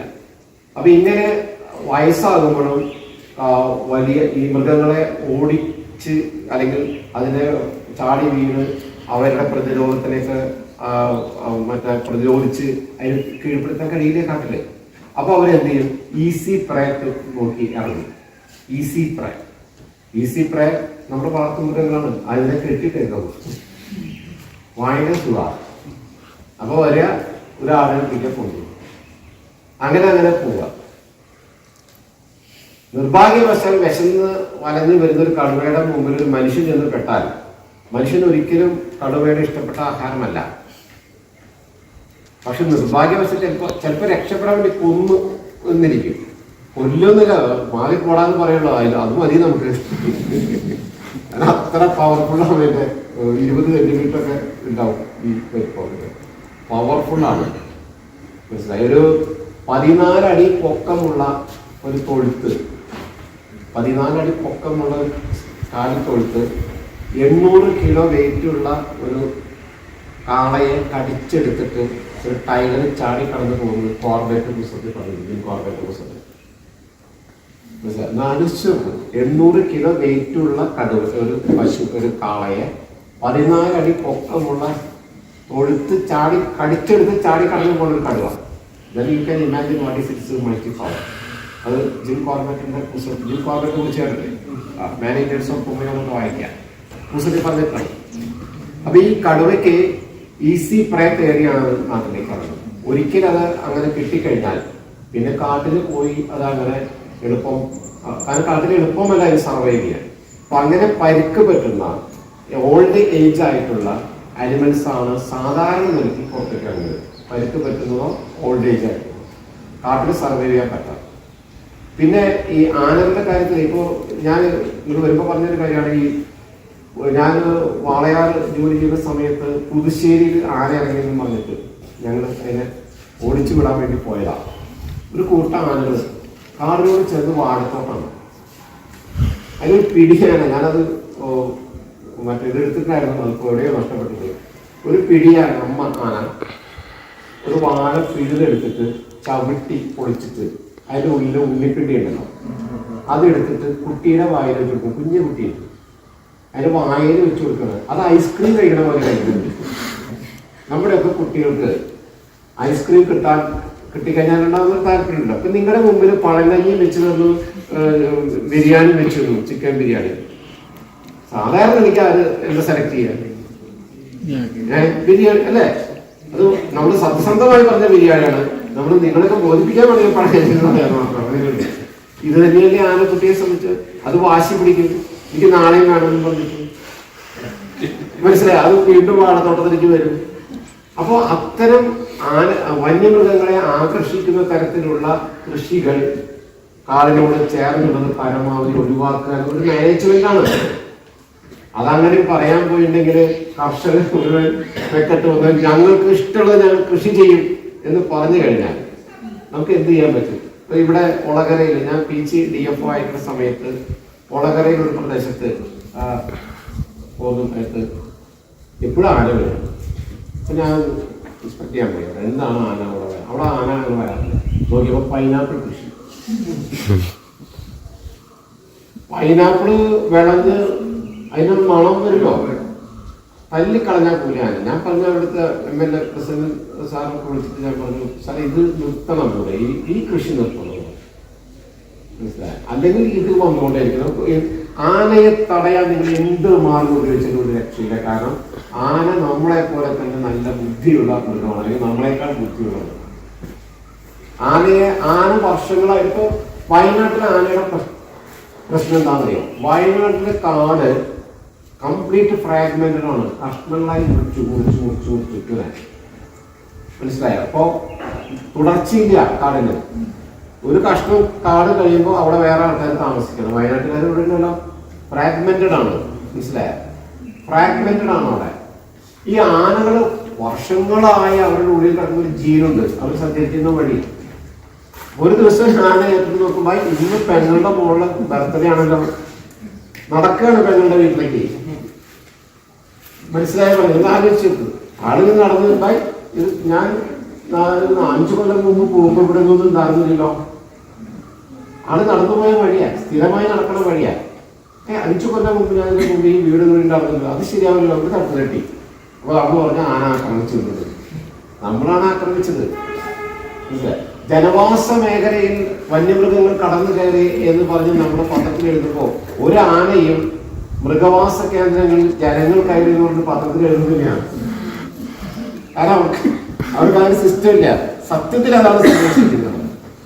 നമ്മൾ അവരെ പക്ഷെ ഇതൊന്നും പറയാൻ പറ്റില്ല, പറഞ്ഞു കഴിഞ്ഞാൽ. പക്ഷെ അപ്പൊ നമുക്ക് അതിനൊരു അമിക്കബിൾ, അതായത് ഇനി നിങ്ങളെല്ലാം തിരിച്ചുപോയി ഞങ്ങൾക്ക് ഞങ്ങളുടെ കാട് തിരിച്ചു തരും എന്ന് പറയാൻ പറ്റില്ല. കുറേയൊക്കെ നമ്മൾ കയറി. പക്ഷെ ഒരു റാഷണൽ രീതി വേണം. നമ്മൾ കുറച്ച് മര്യാദ കാണിക്കണം. ഇത് അവരുടെ ആയിരുന്നു, നമ്മൾ കയറിയിരിക്കുകയാണ്. അതുകൊണ്ട് കഴിയുന്നിടത്തോളം നിങ്ങളോട് വരാതിരിക്കാൻ വേണ്ടി, അപ്പോൾ അവരെ ആകർഷിക്കാൻ പറ്റാത്ത വിധത്തിലുള്ള കൃഷികൾ ചെയ്യാനുള്ള ശ്രമം നടത്തുക. കപ്പ കൃഷി ചെയ്തിട്ട് പന്നി കളഞ്ഞു പോയി എന്ന് പറഞ്ഞു കഴിഞ്ഞാൽ പന്നിക്ക് എന്തായാലും കപ്പ കൃഷി ചെയ്യാൻ പറ്റില്ലോ. എന്തൊരു മറുപടി കൊടുത്താൽ തല്ലു നമ്മളെ, മനസ്സിലായോ? നമ്മളെ തല്ലു ഉറപ്പാണ്. പക്ഷേ പന്നിയെ ആകർഷിക്കുന്ന കപ്പ മുതലായ വിളകൾ അവിടെ പരമാവധി ഒഴിവാക്കുക എന്നേ നമുക്ക് പറയാൻ പറ്റുള്ളൂ. പിന്നെ വന്യമൃഗങ്ങൾ വരാതിരിക്കാനുള്ള മാർഗം അവരുടെ എന്തായിരിക്കും. നോക്കൂ, പണ്ട് ആന, കടുവയുടെ ശബ്ദം കേട്ടാൽ ആന വരില്ല. കടുവയുടെ ശബ്ദം കേട്ടാൽ ആന വരില്ല എന്നുള്ളത് കാരണം അതൊരു പ്രതിപക്ഷ ബഹുമാനത്തോട് കൂടിയാണ് കടുവ ഉണ്ടെന്ന് ആളുകൾ ഒഴിഞ്ഞു പോകും. അങ്ങനെ നമ്മൾ കടുവയുടെ ശബ്ദം റെക്കോർഡ് ചെയ്ത് കേൾപ്പിച്ചു. അപ്പൊ ആന പോയി. ഒരു 3-4 തവണ പോയപ്പോ ആന തിരിഞ്ഞു നിന്നിട്ട് തട്ടിപ്പാണല്ലോ, കടുവയൊന്നുമില്ലല്ലോ. പിന്നെ ശബ്ദം കേട്ടോടത്തേക്ക് ആന വരാൻ തുടങ്ങി. മനസ്സിലായല്ലോ? പിന്നെ ശബ്ദം കേട്ടോടത്തേക്ക് ആന വരാൻ തുടങ്ങി. പിന്നെ മുളക് വെള്ളം കലക്കി വെച്ചു. ദാഹിച്ചു വരണം, ഒരു ക്രൂരതയാന്ന് നോക്കാം. ദാഹിച്ചു വരുന്ന ആന നമുക്ക് കുടിച്ചൊഴുകി പിന്നെ ആ ഭാഗത്തേക്ക് പോഷൻ ആക്കി വരും. പിന്നെ വന്നപ്പോ ആ വെള്ളം കണ്ടപ്പോ ആന മൈൻഡ് ചെയ്തില്ല, തട്ടി വന്നിട്ട് പോയി. കാരണം അത് എന്നെ പറ്റിക്കാനാണ് ആനയ്ക്ക് മനസ്സിലാവും. വയനാട്ടിൽ അറിയാലോ, പവർ ഫെൻസിങ് ആണ്, നമ്മൾ സോളാർ ഫെൻസിങ് ആണ് വെച്ചത്. അപ്പൊ ആന വന്ന് ചവിട്ടി ഷോക്ക് അടിച്ചു, പിന്നോട്ടൊക്കെ. അപ്പൊ ആനയ്ക്ക് മനസ്സിലായി ഷോക്ക് ഉള്ളത്. അപ്പൊ ആന ഒരു വടി എടുത്ത് അമ്മ അടിച്ചു. അപ്പോഴും ഷോക്ക് അടിച്ചു നോക്കിയപ്പോ പച്ച ഇതാണ്. പിന്നെ എങ്ങനെയോ ഒരു ഉണക്കവടി എടുത്ത് അടിച്ചപ്പോൾ ഷോക്ക് അടിച്ചില്ല. അപ്പം മനസ്സിലായി ഉണക്കവടിയിലൂടെ അടിച്ചാൽ ഇതെല്ലാം ട്രയൽ കൂടെ ആന പഠിക്കുകയാണ്. ഇപ്പൊ എന്താ വെച്ചാൽ ആന ഫെൻസിങ് കണ്ടിട്ടുണ്ടെങ്കിൽ നല്ല ഉണക്കം കിട്ടും, അവിടെ കൊണ്ട് ചാരി വെക്കുന്നത് ചവിട്ടി പൊളിക്കും, അപ്പുറത്തേക്കാണ്. നാഗർകോവില് റെയിലിന്റെ മീതൊരു ആന പോകുന്നത് വളരെ വൈറലായ വീഡിയോ കണ്ടിട്ടുണ്ടാവും. റെയിൽ ഫെൻസിങ് അതിന്റെ മീതെ ആന കഷ്ടപ്പെട്ട് അപ്പുറത്തേക്ക് പോകും. കാരണം അപ്പുറത്ത് ചക്കയുണ്ട്, അതിന്റെ മണം അവന് സഹിക്കാൻ പറ്റില്ല. മനസ്സിലായ? ആ മണം നമ്മൾ കണ്ടിട്ടില്ല. ഇപ്പൊ ബ്യൂറേസ് ആൾക്കാർ ബഹളം വെച്ചിട്ട് ചെല്ലിക്കുന്ന പോലെ. സോ സിമിലർലി ആ മണം വരുമ്പോ അത് വരില്ല. എന്റെ ഇവിടെ പീച്ചിരുത്തൊരു ഓഫീസുണ്ട്, ഒളകര ഫോറസ്റ്റ് സ്റ്റേഷൻ. ആ സ്റ്റേഷൻ ഇവിടെ സ്റ്റേഷൻ കെട്ടണം തൊട്ടിപ്പുറത്ത് ഒരു 4-5 മീറ്റർ അപ്പുറത്ത് ഒരു പ്ലാവ് നിൽക്കുന്നുണ്ട്. ചക്ക അങ്ങനെ നിൽക്കുക. ഈ ഇറയത്തിരുന്ന് നമ്മളൊരു ഫോറസ്റ്റ്, എൻ്റെ ഫോറസ്റ്റുകാര് പത്രം വായിച്ചുകൊണ്ടിരിക്കുക. ഒരു ആന അവിടെ നടന്നുകൊണ്ട് വന്നു. മൈൻഡിയാനൊന്നും പോയില്ല. ഫോറസ്റ്റിനോട് ചോദിക്കുന്ന ജീവികൾ ഒപ്പിട്ടാണെന്നൊന്നുമില്ല. ആള് വന്ന് ഇത് വന്ന് ചക്ക പറിച്ചിട്ട് തിരിച്ചു. ആ ഒരു ശല്യം ചെയ്തു. മനസ്സിലായ? ഇയാള് പേടിച്ച് ഓടി ഉള്ളിൽ പോയി ബഹളമൊക്കെ ഉണ്ടാക്കി. ആന ഒരു ബഹളം ഉണ്ടാക്കിയില്ല. വന്നു, ചക്ക പറിച്ചു, നേരെ കാട്ടിൽ കയറി. മനസ്സിലായോ? അപ്പൊ ഇങ്ങനെയാണ്. അപ്പൊ ഇത് വരുന്ന സമയത്ത് ഉണ്ടാകുന്ന കോൺഫ്ലിക്ട്. അപ്പൊ ഞാൻ പറഞ്ഞു, മാനേജ്മെന്റ് കോൺഫ്ലിക്ട് കേരളത്തിലെ ഏറ്റവും വലിയ പ്രശ്നമാണ്. വനം വകുപ്പിന് ജനങ്ങളുടെ മുമ്പിൽ പന്ത് തട്ടുന്ന ഒരു പ്രശ്നമാണ് ഇത്. മാനേജ്മെന്റ് കോൺഫ്ലിക്റ്റിലെ ശത്രു വനം വകുപ്പല്ല. മാനേജ്മെന്റ് കോൺഫ്ലിക്റ്റ് എന്ന് പറയുന്നത് വനം വകുപ്പിനെ കൊണ്ട് മാത്രം പരിഹരിക്കാൻ പറ്റുന്ന ഒരു കാര്യമാണ്. അത് ആ പ്രദേശത്തെ മുഴുവൻ ജനങ്ങളുടെ വിഷയമാണ്.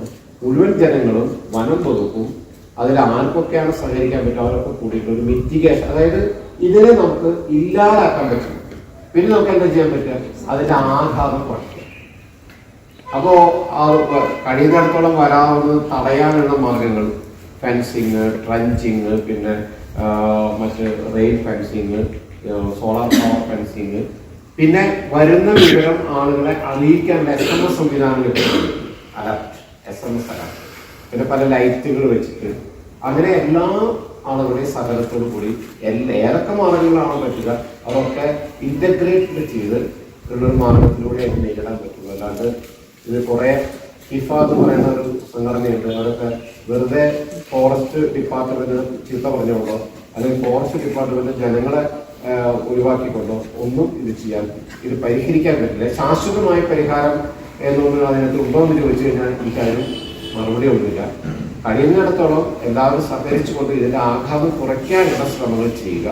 വന്യമൃഗങ്ങളെ കാടിന്റെ പുറത്തേക്ക് ആകർഷിക്കുന്ന വിധത്തിലുള്ള അതിനെ ആകർഷിക്കുന്ന കാര്യങ്ങൾ പരമാവധി ഒഴിവാക്കുക. ഇതൊക്കെ കൂടി ഒരു ഇന്റഗ്രേറ്റഡ് അങ്ങനെ എല്ലാം കൂടിയുള്ള ഒരു ശ്രമകരമായിട്ട് അതിന് നമുക്ക് എന്തെങ്കിലും ചെയ്യാൻ പറ്റും. കടുവകൾ ഇറങ്ങുന്നത് പ്രധാനമായിട്ടും അദ്ദേഹം ചോദിച്ച ചോദ്യം, കടുവകൾ ഇറങ്ങുന്നത് അവർക്ക് ഇഷ്ടമായിട്ടല്ല, അവർക്ക് പറ്റാത്തത് കൊണ്ട് എന്തെങ്കിലും തരത്തിലുള്ള ഇത്തരം എന്തെങ്കിലും പ്രശ്നങ്ങൾ വരുന്നതിന്റെ ഭാഗമായി മാത്രമാണ് കടുവകൾ സാധാരണ കാണുന്നത്.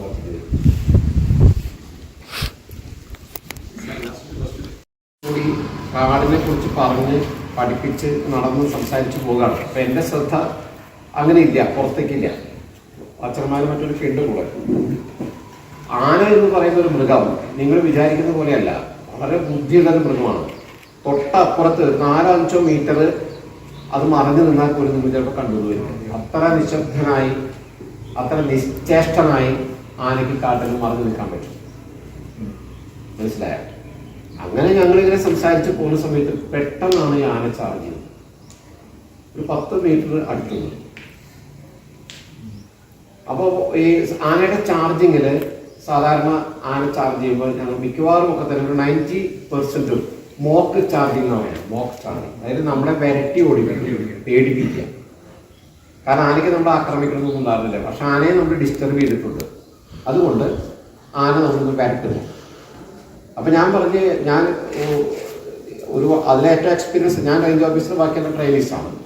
എക്സ്പീരിയൻസ് ആയിട്ട് ഒരാളെന്ന് ഞാൻ പറഞ്ഞു, ഓടുക, ആരും വീഴരുതെന്ന് പറഞ്ഞു, വീഴാതെ ഓടുക എന്ന് പറഞ്ഞു. ഓടി ഞങ്ങളൊരു 10-30 മീറ്റർ ഓടി. ഞാനവിടെ നിന്നു, കാരണം ആന മോക്ക് ചാർജിങ് അല്ലേ, തിരിച്ചു പോകുമല്ലോ. പക്ഷെ ആ ആന ഭയങ്കര ഫൊറോഷ്യസ് ആനയായിരുന്നു, പലരെ ആക്രമിച്ചിട്ടുണ്ട്, പലരെ കൊന്നിട്ടുണ്ട്. മനസ്സിലായി? അത് തിരിച്ചു പോയില്ല. ഞാനത് തിരിച്ചു പോയി തിരിഞ്ഞു നോക്കിയപ്പോഴത്തേക്ക് പിന്നെ പറയണ്ടല്ലോ, എയർലൈൻ എന്ന് പറയാം, അതിൻ്റെ മുമ്പിൽ കഴിഞ്ഞ വീശി അടിച്ചു. അത് ഇന്നൊരു കാറ്റ് കടന്നുപോയി പുറത്തു കൂടെ. കൊണ്ടില്ല, കൊണ്ടെങ്കിൽ ഞാനിപ്പോൾ ഈ നിങ്ങൾക്ക് എൻ്റെ കൂടെ സഹിക്കേണ്ടി വരുമായിരുന്നില്ല. എന്നിട്ട് ഞങ്ങൾ ഓടി അവിടെ നിന്ന്. പിന്നെ അവിടുന്ന് പിന്നെ തോട്ടത്തെ കുറിച്ച് പറയുന്ന കാര്യമില്ലോ. പിന്നെ അത് കുറച്ച് ഞങ്ങളുടെ പുറകെ വന്ന് തിരിച്ചു അവിടെ നിന്ന് കുറെ ബഹളമൊക്കെ ഉണ്ടാക്കി തിരിച്ചു പോയി. ഞങ്ങൾ പുറകെ ഓടി അവിടെ കുറച്ചങ്ങനെ ചെന്നു. ട്രെയിനിസ് വരേണ്ടി പോയി, കാരണം ട്രെയിനീസാണ് അവർക്ക് എക്സ്പീരിയൻസ് ഇല്ല. എല്ലാവരും വന്ന് തിരിച്ചു പോകാം. എൻ്റെ ഒരു ഐഡിയ എന്താ വെച്ചാൽ, ഇത് ഫസ്റ്റ് ഇൻസിഡന്റ് ആണ് ഇവർക്ക്. അവർ ഫോറസ്റ്റ് ചേർന്നിട്ടുള്ള ആ ഒരു വർഷം 1.5 വർഷത്തിൽ ജോലി ചെയ്തു. അപ്പൊ തിരിച്ചു പോയാൽ അവരെ ജീവിതകാലം മുഴുവൻ അനുഭവിക്കും. അപ്പൊ എന്ത് കാരണവശാലും ഞങ്ങൾ നിർത്താതെ തുടരാൻ തീരുമാനിച്ചു. എല്ലാവർക്കും ഭയങ്കര പ്രതിഷേധമുണ്ടായി. എന്നിട്ട് ഞാൻ എന്ത് ചെയ്തു വെച്ചാൽ, അവിടുത്തെ 2 വാച്ചർമാർ, അവിടുത്തെ ഒരു ഡെപ്യൂട്ടി റേഞ്ചറുള്ള അവരൊന്ന് പോയി നോക്കാൻ പറ്റും. നമ്മൾ ഓടിച്ച സ്ഥലം വരെ പോകാൻ പറ്റും. അവർ പോയി നോക്കിയിട്ട് വന്നു. ആന കുറെ മാറി കുറച്ച് ഒരു തോടുണ്ട്, ആ ഭാഗത്തോട്ട് മാറി നിൽക്കുന്നത്, ശല്യം ചെയ്യണ്ട, കുഴപ്പമുണ്ടാവില്ല, പോകാൻ പറഞ്ഞു. അങ്ങനെ ഞങ്ങൾ നടന്നു വന്ന് ഈ ആന ഞങ്ങൾ ചാർജ് ചെയ്ത സ്ഥലം ഞാൻ മുമ്പിലാണ്. ഞങ്ങൾ കവർ ചെയ്ത് ഒരു കോൺവോയ് ആയിട്ടല്ലേ പോവാ. അപ്പൊ ആൾക്കാരോട് പറഞ്ഞിട്ട് ശബ്ദങ്ങൾ ഇലയിൽ നിന്ന് ചവിട്ടി ശബ്ദം ഉണ്ടാക്കരുത്. അപ്രതീക്ഷിതമായിട്ടത് വീട്ടിൽ ചാക്കി. ആ സമയത്ത് ഭയങ്കര പ്രശ്നമായി. കാരണം എന്താ വെച്ചാൽ കുറെ പേര് മുന്നിലേക്ക് ഓടി, കുറെ പേര് ബാക്കിലേക്ക് ഓടി. ആന നട്ടു മുന്നിലേക്ക് ഓടിയിട്ടാണ് ഞാൻ ഉൾപ്പെടെയുള്ള ആൾക്കാർ, എക്സ്പീരിയൻസ് ആയ ആൾക്കാർ മുന്നിലാണ്. ഇവർ കൂടുതൽ ഒരു വാച്ചറും ബാക്കി അത്ര വലിയ ഇതില്ലാത്ത ട്രെയിനീസും ബാക്കിലും. ആകെ തോക്കുള്ളത് ആകെ ഞങ്ങളുടെ കൂടെയാണ്. ഞങ്ങളുടെ കൂടെയുള്ള സ്റ്റാഫിന്റെ കയ്യിലാണ് തോക്കുള്ളത്. ഭയങ്കര തമാശ ഉണ്ടായെന്ന് വെച്ചാൽ, ഈ ആനയ്ക്ക് കൺഫ്യൂഷനായി. ആന വന്നിട്ട് കുറച്ച് ഇങ്ങോട്ട് ഓടി നോക്കിയപ്പോൾ കുറെ ആൾക്കാർ അങ്ങോട്ട് ആന കുറച്ച് ഓടി. അത് നന്നായി. ആന എന്നിട്ട് അവിടെ നട്ടം തിരിഞ്ഞ് എന്തരം ഈ തെയ്യം വെട്ടിത്തിരിഞ്ഞ പോലെ വെട്ടിത്തിരിഞ്ഞ് കുറച്ച് ബാക്കളൊക്കെ ഉണ്ടാക്കിയിട്ട് അങ്ങോട്ട് കുറച്ചുകൂടി ഇങ്ങോട്ട് കുറച്ചുകൂടി ആന തിരിച്ചങ്ങ് പോയി. പ്രശ്നം എന്താ വെച്ചാൽ, ഇവരെ കാര്യം ഭയങ്കര ഓപ്പറേഷനായി. മൊബൈലൊന്നും ഇല്ലാത്ത സമയമാണ്. ഇവരുടെ കാര്യം ഭയങ്കര പ്രശ്നമായി. എന്ത് ചെയ്യാമെന്ന് വെച്ചിട്ട് അപ്പോൾ വയർലെസ് ഉണ്ട്. വയർലെസ് ഒക്കെ ഞങ്ങളുടെ കയ്യിലാണ്, അവരുടെ കയ്യിലില്ല. അപ്പോൾ തോക്ക് ഇവരെ കയ്യിലാണ്, ഞങ്ങളുടെ കയ്യിലല്ല, തോക്ക് ഇവരുടെ കയ്യിലാണ്. അപ്പോൾ ഞാൻ പറഞ്ഞു സമാധാനം, അതൊരു സ്റ്റാഫ് ഉണ്ട്, അതിൻ്റെ ഇരുന്ന് സ്വഭാവപ്പെട്ട തോക്ക് അവരുടെ കയ്യിലാണെന്ന് പറഞ്ഞു. അപ്പോൾ എൻ്റെ കൂടെ ഒരു ഫോറസ്റ്റ് ഉണ്ട്, അവൻ ചെവിയിൽ വന്നിട്ട് പറയാം, സാറേ ഞാൻ തോക്ക് ഞാനെ പിടിച്ചിരുന്ന കൂടുതൽ വെയിറ്റ് ആയപ്പോൾ അരിയിൽ നിന്ന് പിടിക്കാൻ കൊടുക്കുക, പക്ഷെ ഉണ്ട എൻ്റെ കയ്യിൽ.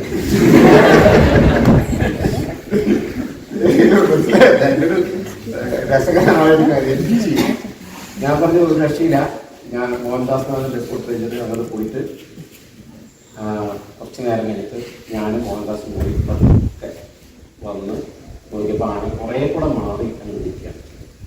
തിരിച്ചിവിടെ വന്നപ്പോൾ ഇവരപ്പുറേക്ക് ഒരു തീരുമാനം എടുത്ത് കഴിഞ്ഞു ട്രെയിനീസ്, ഇനി എന്ത് കാരണവശാലും നമ്മൾ ഈ പട്ടിയിൽ പോയില്ല. കാരണം അവൻ പറഞ്ഞിട്ട് കാര്യമില്ല. അപ്പം ഞാനിവിടെ വന്നപ്പോൾ അവരങ്ങനെ തീരുമാനത്തിൽ എടുത്തിരിക്കുകയാണ്. അപ്പം ഞാൻ പറഞ്ഞു, എന്ത് കാരണവശാലും ഇത് നമ്മൾ പൂർത്തീകരിച്ചിട്ടേ പോകുള്ളൂ. ആർക്കെങ്കിലും എന്ത് ഇതേപ്പാണെങ്കിലും ഇത് കാക്കിയുടെ ഒരു കാർക്കശുണ്ട്. അപ്പോൾ ഉണ്ടായ രസകരമായ ഒരു അനുഭവം, റസാഖ് എന്ന് പറഞ്ഞൊരു ഫോറസ്റ്റ് ഗാർഡ് നേരെ വന്ന് എൻ്റെ മുമ്പിൽ വന്ന് സല്യൂട്ട് ചെയ്ത്, സർ എനിക്ക് 2 പെൺമക്കളാണ്. ചെറിയ നിങ്ങൾക്ക് ഇപ്പം ചിരി വരും, എനിക്ക് ഇപ്പം ചിരി വരും. പക്ഷെ ആ സിറ്റുവേഷൻ നോക്കണം നിങ്ങൾ. ഇത് പറഞ്ഞു കേട്ടപ്പോൾ ഞാനങ്ങ് ചിരിച്ചു, നിങ്ങൾ ചിരിച്ച പോലെ. പക്ഷെ ഡോക്ടറാണ് കൂടെ ചിരിച്ചില്ല. അതിനാണ് ഭയങ്കര ആ സിറ്റുവേഷൻ്റെ ഭീകരത മനസ്സിലായത്. അപ്പൊ ഞാൻ പറഞ്ഞു, റസാക്കെ പേടിക്കുന്നതാ, എനിക്ക് 2 കുട്ടികളാണ്, ചെറിയ ആൾക്കാരാണ്, നമുക്ക് ഇനിയൊന്നും വരില്ലാന്നോ? സാർ അങ്ങനെയാണ് ഞാൻ രാജ്യം വയ്ക്കുന്നത്. അടുത്ത ടൈമിൽ ആ ഒരു സിറ്റുവേഷൻ നോക്കുന്നത്. ഞാൻ പറഞ്ഞു, അയാൾ പോയി പറയാൻ കഴിയുമ്പോൾ ഞാൻ അവൻ്റെ കൈ പിടിച്ച് അങ്ങനെ പതുക്കെ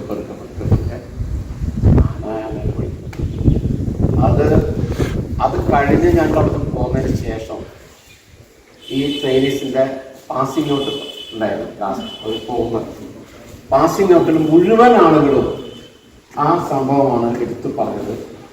മാത്രമല്ല ഇപ്പോഴും അവരെ എന്നെ പലപ്പോഴും വിളിക്കാറുണ്ട്. അന്ന് പിന്തിരിഞ്ഞ് പോയിരുന്നുവെങ്കിൽ ഉറപ്പായിട്ട് ഞാൻ പറയുന്നു ഒരു ഫെയിലിയർ ഫോറസ്റ്റ് ഉദ്യോഗസ്ഥന്മാരായിട്ട് ഈ ഡിപ്പാർട്ട്മെന്റ്. പക്ഷെ അന്ന് എന്തെങ്കിലും സംഭവിച്ചെങ്കിൽ എൻ്റെ കഥ ഈ ഡിപ്പാർട്ട്മെന്റിൽ അങ്ങനെ അതിനകത്തൊരു ഇതുണ്ട്. ഇങ്ങനെയുള്ള കുറെ അനുഭവങ്ങളുണ്ട്. ഞാൻ എഴുതിയിട്ടുണ്ട് കേട്ടോ അതൊക്കെ. ഈ പറഞ്ഞ എൻ്റെ പുസ്തകം അടുത്ത മാസമായിരുന്നു, കാടോർമ്മകൾ എന്ന പേരിൽ. അതിൽ ഈ ഇൻസിഡന്റ് ഞാൻ ഇതുപോലെയുള്ള കുറെ ഇൻസിഡൻസ് ഉണ്ട്, അതൊക്കെ എഴുതിയിട്ടുണ്ട്. കാടോർമ്മകൾ എന്ന പേരിൽ ഗ്രീൻ ബുക്സ് അടുത്ത മാസമായിരുന്നു.